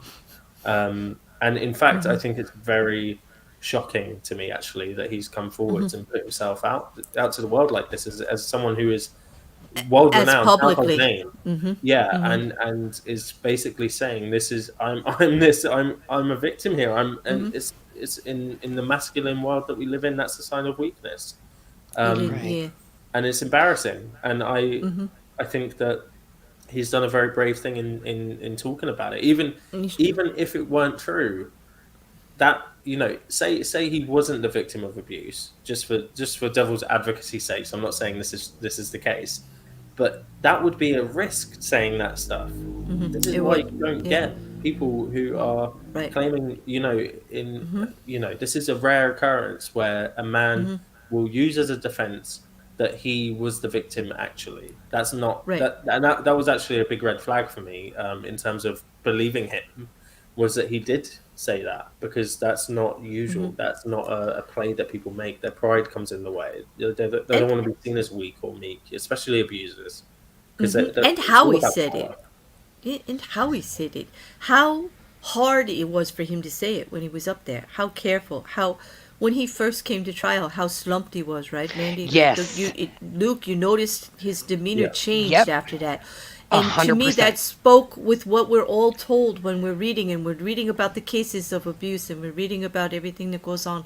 That after you get to address it and you tell your story, and somebody believes you, how you lift a little, how you get a little bit of yourself back piece by piece. You stand a Well, little taller, your shoulders come up. His whole demeanor started to change once he got it out, and nothing drastic happened. Like no anvil fell on his head. The courtroom didn't laugh, and they didn't say, "Oh yeah, Johnny, you're the man," right? Like nobody said that. All the things he feared, nobody said it. Nobody did it. So like everything he feared just didn't happen, and that bubble popped. You know what I mean? And he was like free of it, free of that oppression I of what other literally people would say. Yeah, cried twice I yesterday. I And I'm I emotional. muted the whole time. Yeah, Yeah. I'm Mhm. emotional also anyways because I have Yeah. I in real Mhm. life stuff going on. Mhm. But when Ben got finished and Oh, walked over closing.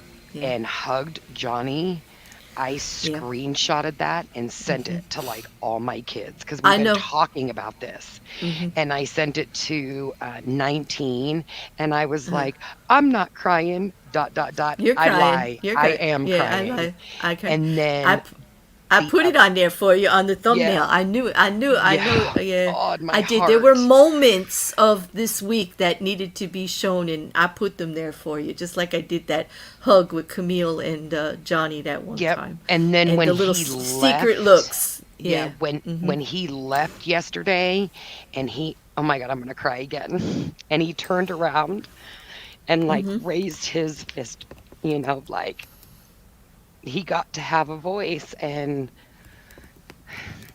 there's 3 men in my world that have dealt with this. And so it makes it very personal to me. And like you guys just said, watching this man walk in the Mhm. first week who looked so defeated and Mhm. in so much pain, and then to see over the last 7 weeks Mhm.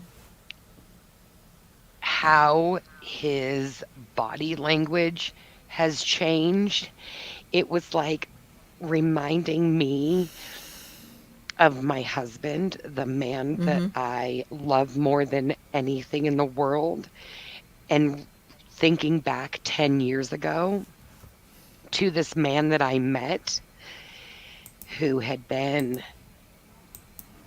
demeaned and degraded, and he was broken and in pain, and to see where that man is now. Mhm. We're going on 10 years together, and to know what an amazing human being I'm married to, and to think that anybody could hurt him pains me. And so Mhm. what I've seen in the last few weeks is very emotional for me. And I've said it, and I've said it, and I've said it. I don't think there will be a winner in this for legal reasons, but he already won, and we have seen that. Right. Over We the saw last 6 emotionally. weeks. We saw the win when the shoulders came up. When Yep, and he's it's- smiling again. He's interacting with his lawyers with grins and smiles and interacting with his fans. He's lighter in a way. He Yeah. got to tell his story. The tide has turned on social media greatly, so he's at least going to get part of his reputation back, the best that he can, at least enough to function on getting his reputation back. He's not blackballed anymore.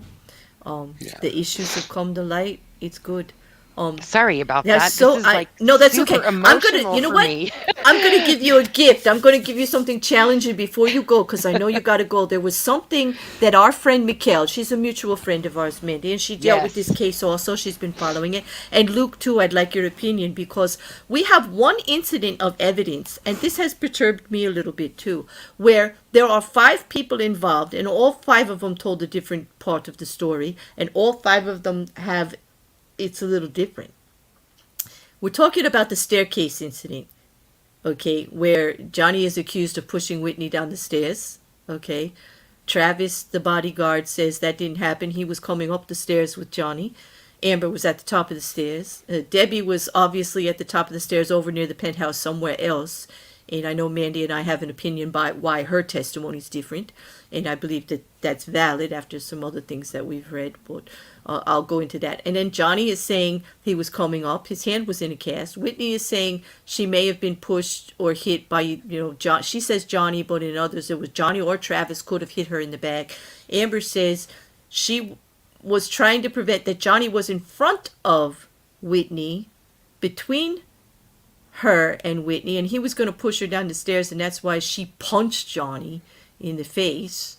It's all different. Like, you heard the different testimony, right? Like, and I've seen diagrams, and mostly the way more Whitney's testimony goes, including adding Whitney's, because Whitney says she was facing Amber, okay, between Johnny and Amber, which goes with both Travis and Johnny stating, right, coming up the stairs. And why are all 5 people, my question is, you got 5 people in an incident, how could they all 5 see something different, and they're all involved? I mean, I know we all see it from our own perspective, but there is some common thread, there should be, right?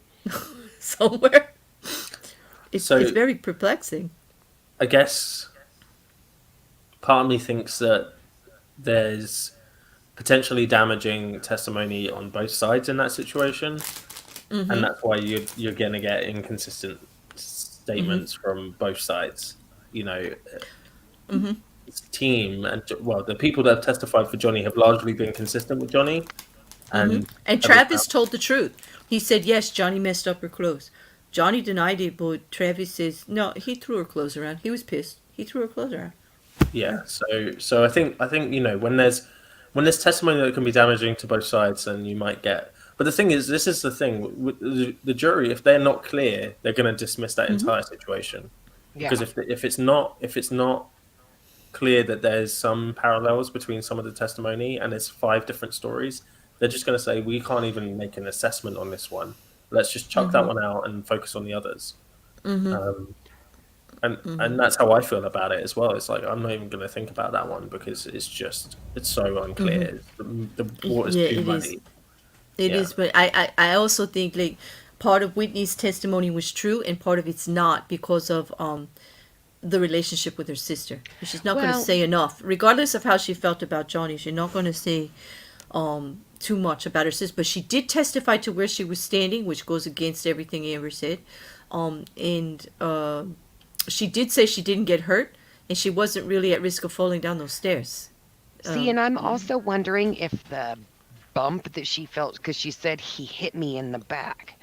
But if you listen to Travis's testimony, he said he say he like ran up and got between Amber and Johnny, and Whitney was like around. Yep. Could he have like bumped her? He could have bumped her in that action. Either he or Johnny. Johnny could have hit her back with his casted arm, or bumped into her, or Travis could have bumped into her, because she says it wasn't really that traumatic, her getting hit. Like, Yeah. she wasn't, I believe it came off that she was not really at risk of, Don't you think it would have been just awesome when they were talking about the rearranging of the closet if Johnny would have just owned it, and then if Camille had been like, so why did you do that? If he would have been like, because I bought it all, I had a right to do it.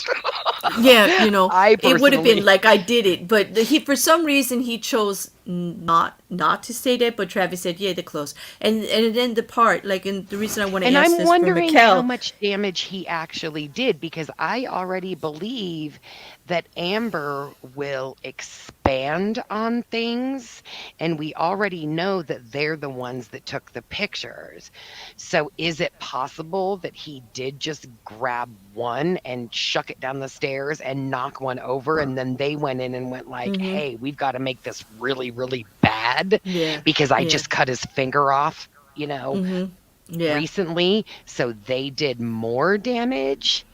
yeah, Because well, the time that they were like, he pulled off all these pictures and threw them on the bed, and then you look and these pictures are like they're all stacked nicely up. Yeah, placed nicely on stacked. the bed. I don't understand why they didn't go completely like if I was trying to hoax something, I'd go crazy. I don't understand. Oh, right. Like that. Yeah. That's what I don't get. It's just Exactly. the reservation that they took with this breaking stuff. It would, that Because they didn't flabbergasted want me. to They just damage- so her Go ahead, stuff Blair. and yeah, all the stuff, because it belonged to her too, and she didn't want her photos damaged. Like, she's that calculating. Like, oh, just put it there, but put it there nice, so I don't have to like But they could replace have the smashed a glass few and wine stuff. bottles on the ground. They could have smashed I a few know. glasses. They could have done loads Listen, of stuff. Like Yeah. Like, Well, in this case, I'm kind of glad they were so inept. But don't forget, they were all doing drugs. They were all drinking. They're all out of their minds. Like, they're And don't you freeloading weirdos. So here would be my, sorry about that. I just heard myself breathe deep. Here's my response to that, Luke, as a woman, and I hate to have to be this person. Yeah. Uh-oh. She was taking just enough pictures that she could use that to manipulate him in 2016 to get what she wanted. I don't believe that she was taking those pictures with an expansion of, in 6 years, I'm going to be questioned about every detail of these pictures. Do you see what I'm saying? Like, she Yeah. took the pictures in Australia just enough to make him look like a fucking crazy person, but not enough to back her allegations that she Right, has because there weren't- morphed right. and adapted over 6 years. yeah, Right, because because I it guess wasn't that point yet. She hadn't written the op-ed, and she didn't get sued for it yet. So and I she- get it. Yeah. She never intended to press charges. She never intended to take this to criminal proceedings. No, she she was trying to didn't. get one up in terms of Yes. in And terms that of- started at the divorce, Luke, with that Yeah. demand letter to the lawyer. She says she didn't want anything, but there's a demand letter on file. Oh my God, I Of hope the do jury this or I'm going to the court and filing a TRO. It literally says that in the letter, okay? And it's a lot of money, and it's not just for her. She says, well, my lawyer said I had to do it or I wouldn't be without, or I'd be without a home. So she does it. But that's not just what your lawyer said. I'm sure your lawyer didn't say, oh, and go get everybody else's penthouses in there too. Because she didn't ask first for a place for her to live. She wanted one for Rocky, and she wanted one for her sister. Okay, she wanted all 3 penthouses. And if you're so okay? scared, why don't you ask for all 5 of them? Did you want the man living next door to you in one of the other ones? Right. I mean, she makes Exactly. no sense. And why are you demanding to see him the next week, by the way? You filed a TRO on him for a protection order to stay away, and you're the one trying to arrange to see him. that doesn't vote very well at all. But you know, we all know like that part of it. But to answer that for Mikhail, the part about Debbie's testimony, right, Mandy? That Mandy and I came to the conclusion, and correct me if I misinterpret what we talked about. We came to the conclusion that because she was a medical professional and she was actually working towards more certification, and she was getting out of one field and moving more towards a different clientele, she didn't want anything on record that she was speaking out against clientels in any way whatsoever. Are And she you was talking very about careful. Debbie? Yeah, Debbie Rhodes. So in the staircase incident in particular, we do believe she saw more than what she said, but we, because of where she was standing and what she had access to, but she wasn't going to come forward with any of it based on that. And we went through the testimony and saw a lot of hesitation in what she would confirm or deny, even though it was Also, written right in the record. Yeah. also, she was turned in to the state Right. 2 days before that deposition took place for Exactly. improper care of Johnny Depp. And that's So the final they, piece there, Mikhail, as to why that happened that way. they There were you go. Yeah. trying to silence her, just They like were. they did 2 weeks ago when somebody broke into Jennifer Howell's house. You think Johnny Depp fans are crazy? We may be crazy, but we're not effing psychopaths. Like, they broke into Jennifer Howell's house. That's They took desperation for nothing, sure. but it was a fear tactic. It was intimidation. I won't forget your super chat, Dr. Nimrod. Hold on a second. Let me do some YouTube business real quick because Okay. there's more. Okay. Oh, this is nice. Aw. I don't have to say the P word. Thank you, Dr. Nimrod. He said, Claire, I love the way you say It's so cute. I didn't realize I said it that often, but thank you. And that was for 26 from Dr. Nimrod, my new mod. And welcome to Blue. Okay, there you go. All right. So there's my YouTube business. Sorry, guys. I hate this. It's not that I hate it. I love talking to you all, but I'm awkward. Is that the word? I'm just awkward at the YouTube stuff. I'll get better eventually, like right before I retire. Well, I'm sorry. So Mikhail, that was important for Mikhail because she was confused about it. Like, how are they all like so different? And you know, why would Debbie like do that? That was a big point of it right there that I wanted to put out there. That is Mandy and I's opinion on it through our evidence tracking that we've been doing for a long time. Well, Yes, Swoop actually did a really, if you like Swoop, I think she's hilarious. she's She pretty actually funny. did a really great video about the staircase incident where she did take all 5 of them and she took all the testimony, UK testimony, deposition testimony, and then she made a little staircase. And it was so hilarious to watch because she was trying to follow their story. So Johnny would be up the stairs and then down the stairs and then up the stairs and then down the stairs and in and so she was Yep. trying to follow their testimony to where people would actually be. The thing that always caught my attention, because I also knew the statements from Jennifer Howell, is that if you are in a position where you're going to get in between 2 people that are having a verbal altercation, a physical, anything, just an altercation, you are going to face the the person causing the harm or the person with the upper hand. You're not going to turn your back to that person. So the fact that Amber and Whitney's testimony both have said that Whitney was facing Amber seems logical to me, that she was trying to stop her sister from going after Johnny, because why would you put your back to Johnny if he was the one being violent and aggressive? It just doesn't make any logical sense to me. But anyways, That makes No, sense to me. What you just said makes sense to me. Not putting your back to an aggressive No, person. go that ahead. doesn't make any sense. So No. yeah. like, I mean, I've even been in situations like in my 20s where a guy was like approaching me and another guy saw it happening and he came and he put his back to me and he opened his arms and, you know, postured up and was like, no, you're not going to step up on her. facing the Mhm. person that was coming at me.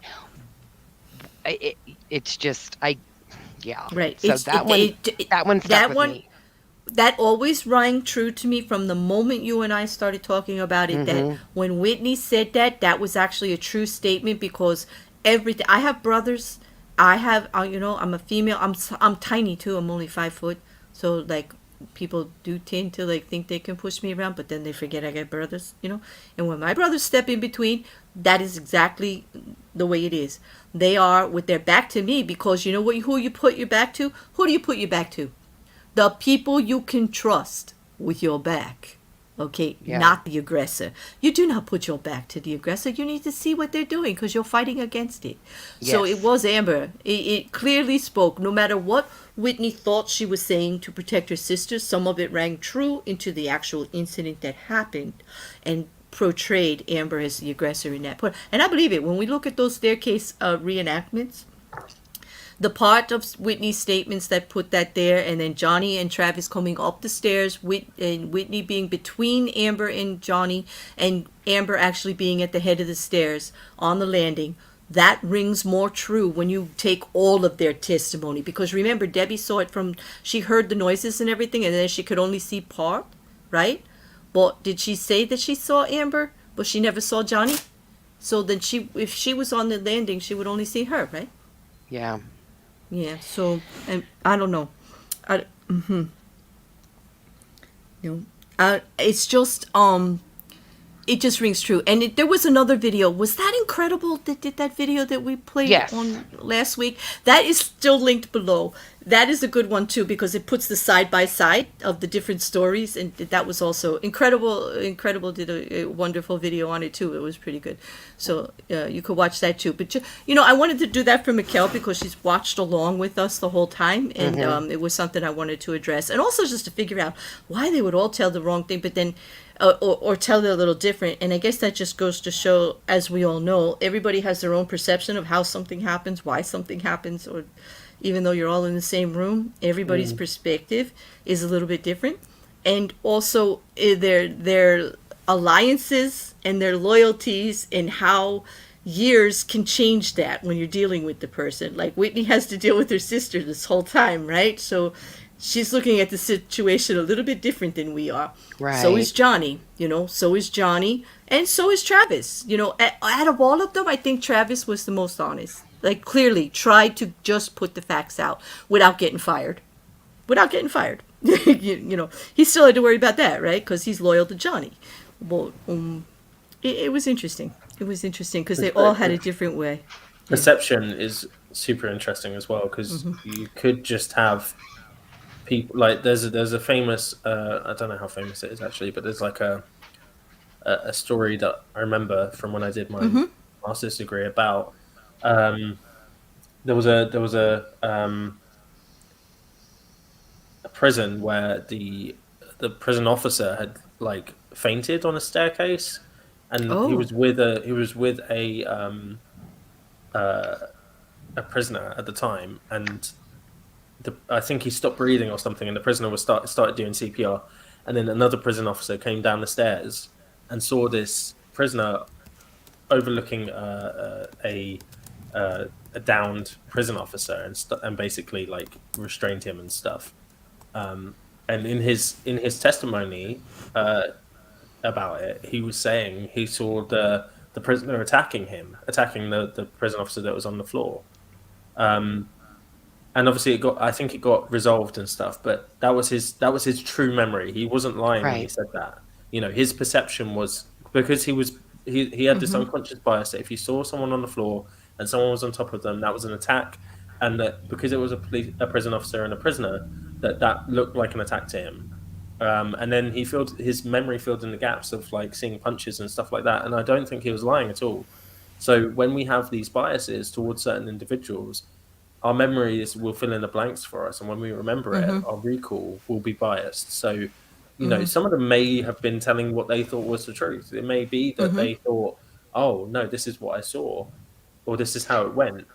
I don't think that's true of Whitney or Amber, but other people in the environment may have seen it that way, and that is just because our memories are very bad and our memories are completely usually fabricated off of our biases and off of our what we call schemas, which is just our like kind of preconceptions of the world, of reality, you know. And I think that's important to remember when we hear any eyewitness testimony that people, especially if such eyewitness testimony of something that happened like 5-6 years ago or whatever, that actually our memory is not the be all and end all. It's not the thing. It may seem clear, but it's not. Well, and that's why the validity of eyewitness testimony has really come into question over the last decade or so, because you can have two people watching the same event, but their perception of what's going on can be different. Even down to describing what a perpetrator looked like. Don't get me started on that. Maybe I'll do that on Monday. I'll do eyewitness testimony. Okay, cool. And That would be awesome. let me just give you a couple of points on that, like when you do eyewitness testimony legally, like, because this is what I was looking at the whole time during the trial, and I think Mandy and I talked a little bit about this in some of our other recaps and even before, is that a good lawyer, or good lawyer strategy, regardless of the lawyer, but legal strategy involves making sure that whatever testimony you want to put up, whatever it is, let's use the word narrative, whatever the scenario, the narrative you want to put forward, of how something happened, you need more than one source to prove it. Because the jury, can discount one, but when you've got multiples, it just makes it more and more and more credible. You need more than one proof, because here it is. Eyewitness testimony can be skewed, can be, whatever. We see it happen all the time. That was the difference in this trial. If you notice, whenever Johnny's team proved a point, they proved it up with a backup point while they were proving something else. Their witnesses backed each other up consistently over and over and over again. There was more than one source. Now, the reason that I am comfortable saying that Amber Heard is not a victim, because all those scenarios that she talked about happening to her individually, no one else is giving any testimony to it except for Amber. Only Amber, and only Amber's words. And although I want to believe a victim, I can't without, there has to be something else, one other little thing. And there wasn't. Not like the other side that can prove over and over again like where he was, what he did, what he didn't do, and not on the other side. They've spent a lot of time. None of the lawyers really addressed that. They waited until she was embarrassed on social media to talk about medical records.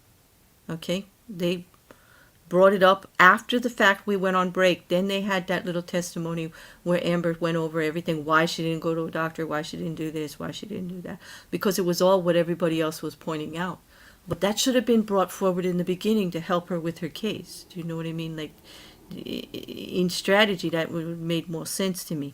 If you're going to go with eyewitness testimony, try to at least, if the eyewitness is going to say the light was green, at least pull in a witness from the light system that says that the light was timed to go green at exactly that time, so it's very likely that the light was green at that time, just like he said so. Period. I know that sounds like a waste of time, but that means a lot to a jury. It gives them something to hold on to instead of somebody's words. Do you know what I mean, Mandy? Like, if they have one bit of fact to go with it, it lends much more credence to the scenario that happened.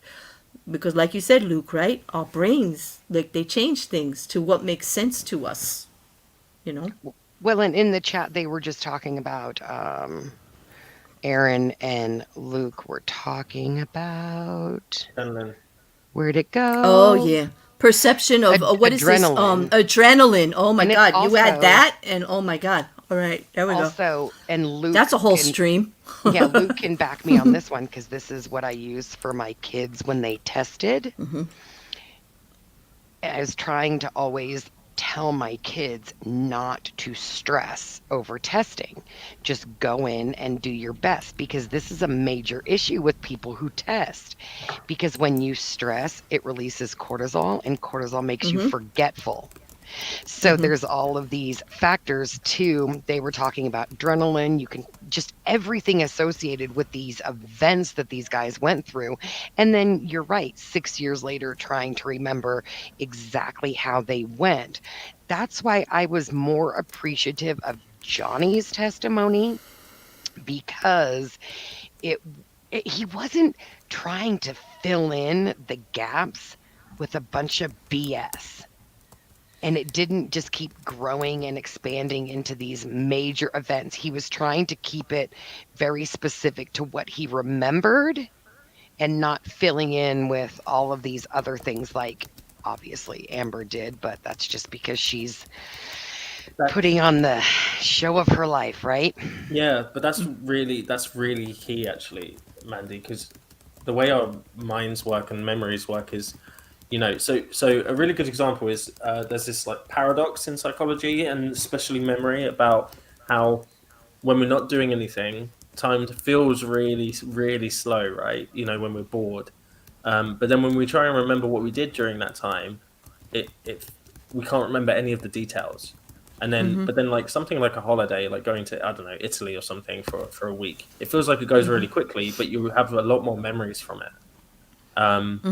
And it's a paradox because why does time feel long when we're bored, but we don't barely remember anything? And the answer to that is because we only remember significant details, things that are novel or things that are important to us. Our brains filter out the stuff that's not important in those situations, right? And that was a real key thing for me is with Amber's testimony, she was bringing up insignificant details that I do not believe for a second she would have been encoding, like physically encoding in her memory. Right.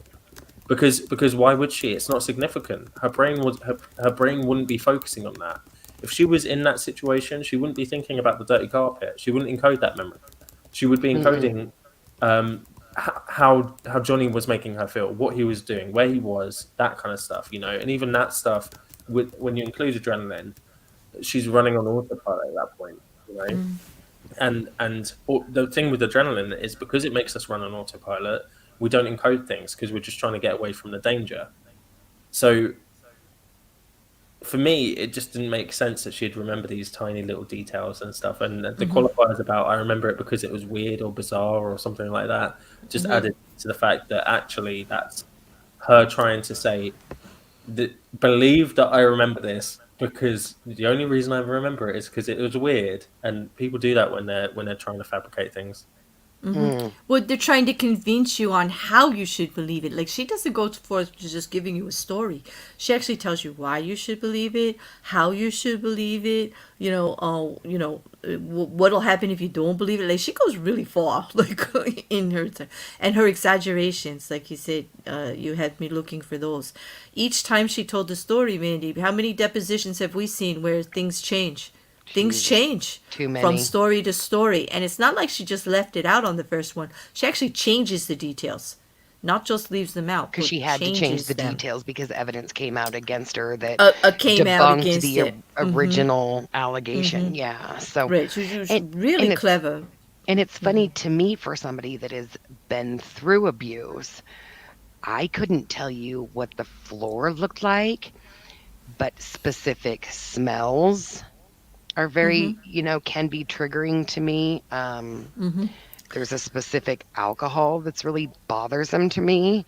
Because you smelled it? Because yes, it's a woof of something. And so I agree with that.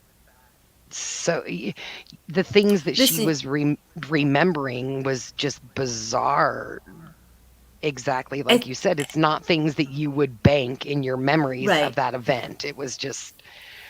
And although I will admit that there is always something odd that will trigger you to something like that, and I think Luke would support that, it's not unusual to have a smell, a sight, something odd or weird.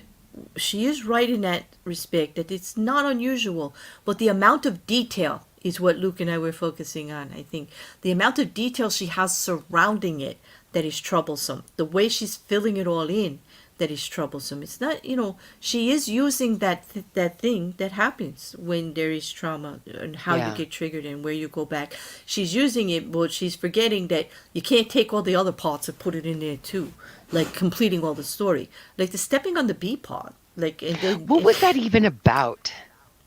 that was a weird thing throwing in to make it like, yeah, I'm remembering this, and I just remember, like, it has to be true because this happened. Okay, but I'm saying, why bother with a statement like that? Nobody saw the bee. Nobody saw you step on the bee. The dog's not here to testify. Why are you bothering, Amber? What are you doing? And her Like, and then- psychological effect, her response to that was like the Exactly. It was almost like, I have to practice making this face, so let me make up a story to use it because I'm coming to the good part. I got to make this face. I swear that's what I was thinking while she did it, Mandy. But that's I not was the like, reaction you would have if your dog stepped on a bee. I don't think so either, but that's what I mean. She was practicing for something. I don't know. I was being very catty. I apologize, YouTube, but I'm trying to give her grace. It's really difficult for me. I am biased. I really am.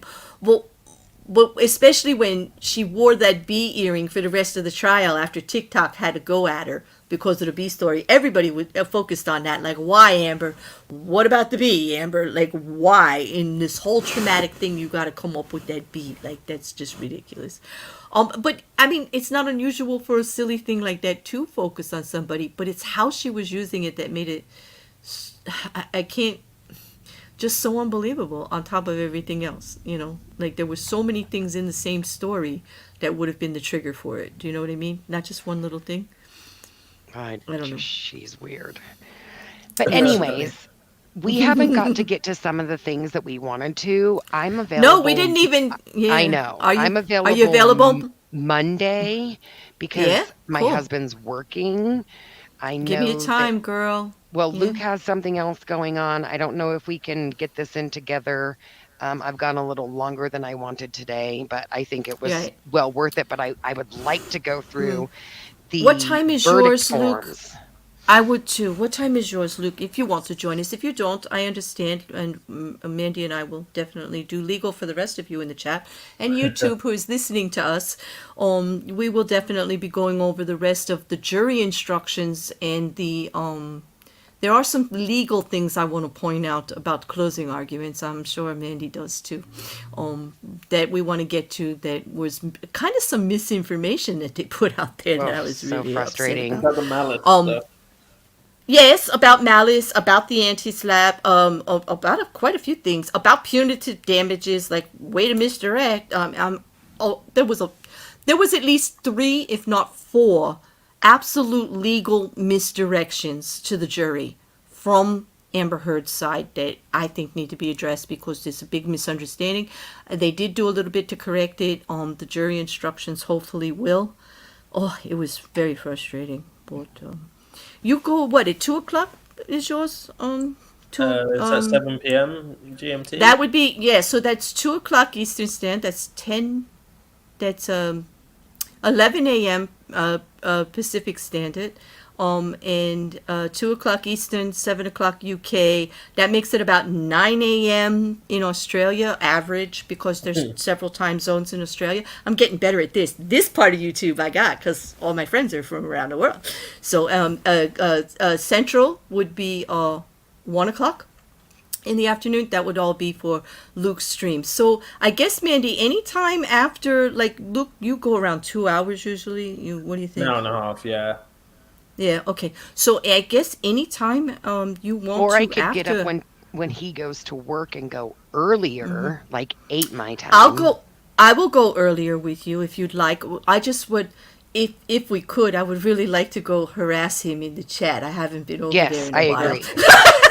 It's like, I don't mean her. I mean harass in the most loving way possible because I'm very fond of, everybody knows I'm very fond of Bearded, as I hope he does too. I don't mean harass in that kind of way. But, but I'd like to join him over there. I'd like to hear what he has to say. And I hope a couple of you in the chat will join me and we can have a conversation with him and see what's going on. But we could all be back on Monday. Yeah. Yeah. Why don't you guys, I'm going to wrap it up. Why don't we, you just let me know. We'll talk a little bit more. Thank you so much again for having me. Are you Luke, kidding? Such a It's like pleasure to meet. such a pleasure to meet you finally. Thank you. And thank you, everybody, for being here. I appreciate you so much. And I'll see you Monday. Okay, good night, Mandy. Night. Good night. Or goodbye. Have a good day. Goodbye, Bye. goodbye, have a day. Happy Saturday. Okay, so on that, I have some YouTube business to clean up. I don't know, do you have a moment or do you have to head out too? Should I give you your exit Because also? I need to go and get food. Okay, so listen, thank you so much. I will see you on Monday. If we do go earlier, you're more than welcome. I don't know if you're working. Here in America, it's a holiday. I don't think it is in the UK, but Of course not. no. Although we do have a holiday at the end of the week on Thursday and Friday because it's our Queen's Platinum Jubilee, 70 years, Okay. longest reigning monarch in British history. So Well, you know me. I love to talk. So if there's anything you want to talk about on your channel or my channel, hit me up. I'll be free. I'll be free at the end of the week for you if you like. I think I'm busy. Sorry. Oh, shit. You see that? Okay. You're just telling me about the holiday just so I could say, oh, he's just not spending it with me. All right. There you go.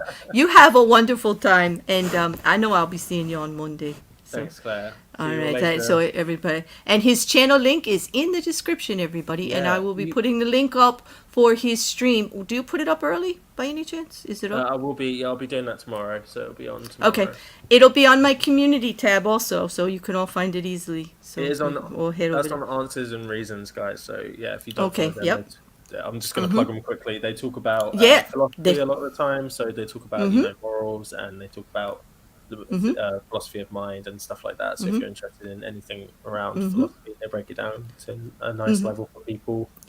They do. I love that channel. I'm over there a lot. It's been interfered since I've been streaming with Ranty because I can't get there as often.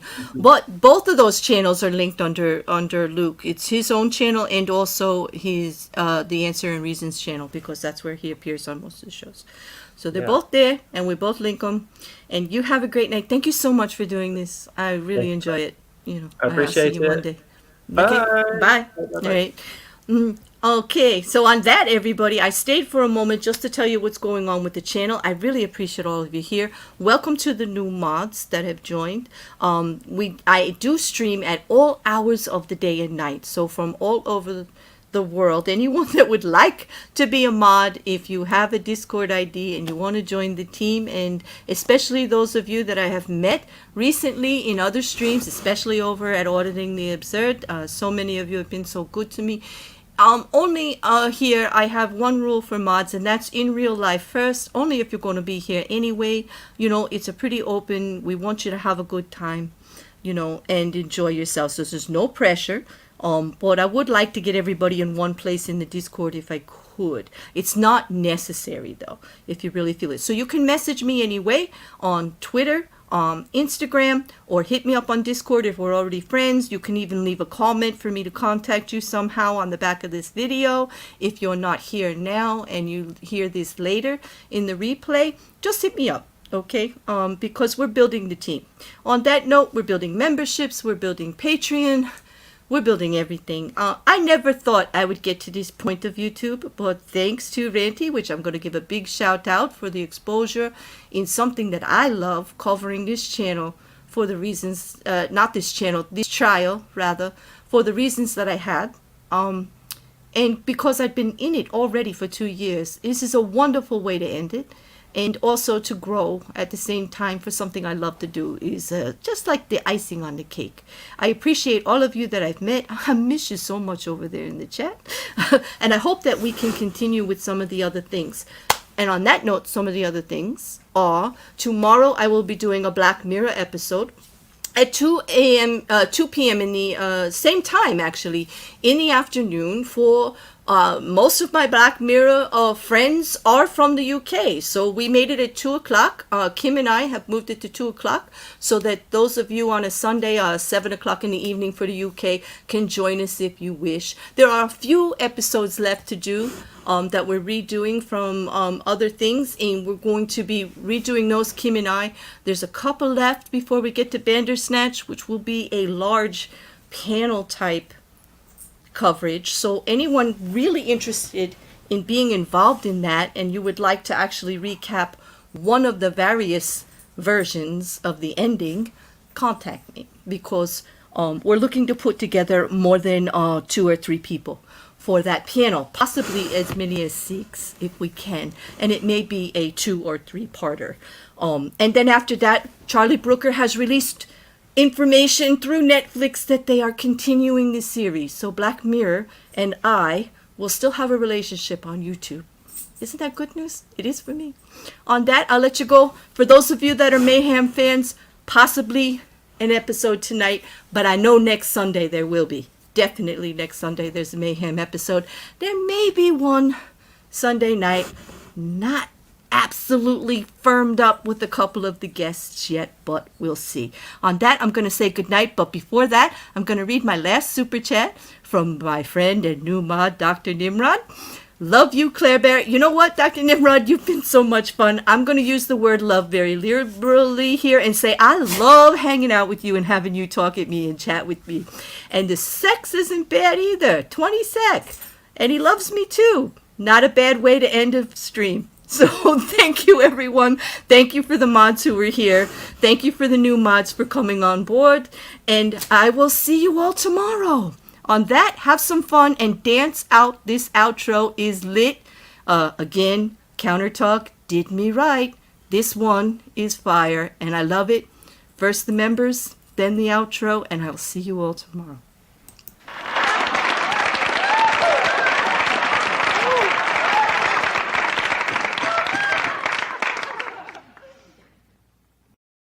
Oh my God. Did you hear about the... No, but did you see that? I'm not saying anything about the... Oh, yo, let's just call it what it is. Fuckery. Oh, my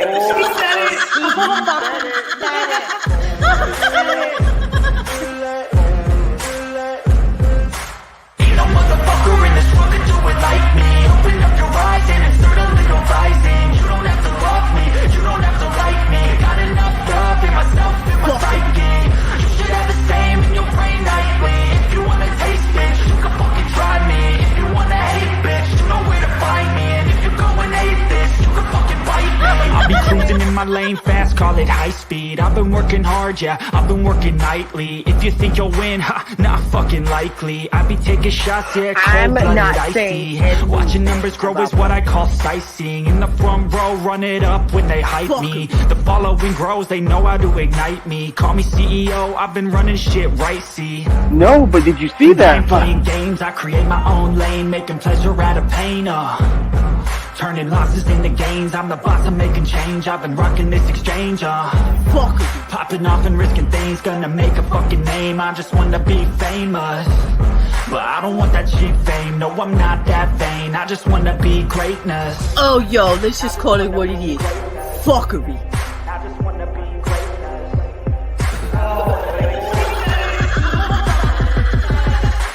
Ain't no motherfucker in this world can do it like me. Open up your eyes and insert a little rising. You don't have to love me, you don't have to like me. Got enough love in myself, in my psyche. You should have the same in your brain nightly. If you wanna taste, bitch, you can fucking try me. If you wanna hate, bitch, you know where to find me. And if you go and hate this, you can fucking bite me. Okay, I'm going off every chance I get. I don't really take a loss, well, I'll admit. That's why I'll make it to the top, yeah, I commit. And no, I'm never getting lost, I get after it. Investing in my own stock, cause it's faster than any crypto. Hits go, let me spend. Everything that you see is something I invent. And it's only a percent. I'm gonna take shots. If I miss all, forget it. I'll take a fat loss just to learn all that's in it. I'm taking snapshots, learning how to fall and get it. I'm getting back up, always stand tall, don't sweat it. I never back up, I don't miss a thing or regret it. I'm always learning, you could call me academic. I'm always working, never been apathetic. Bad energy is like a poison, needs a man antiseptic.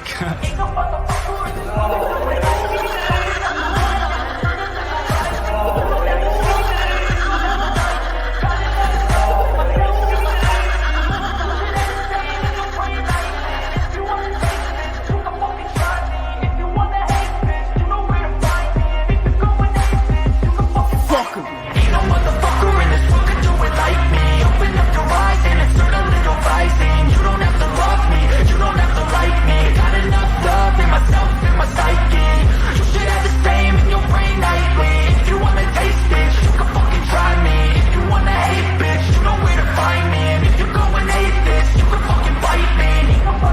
No, but did you see that?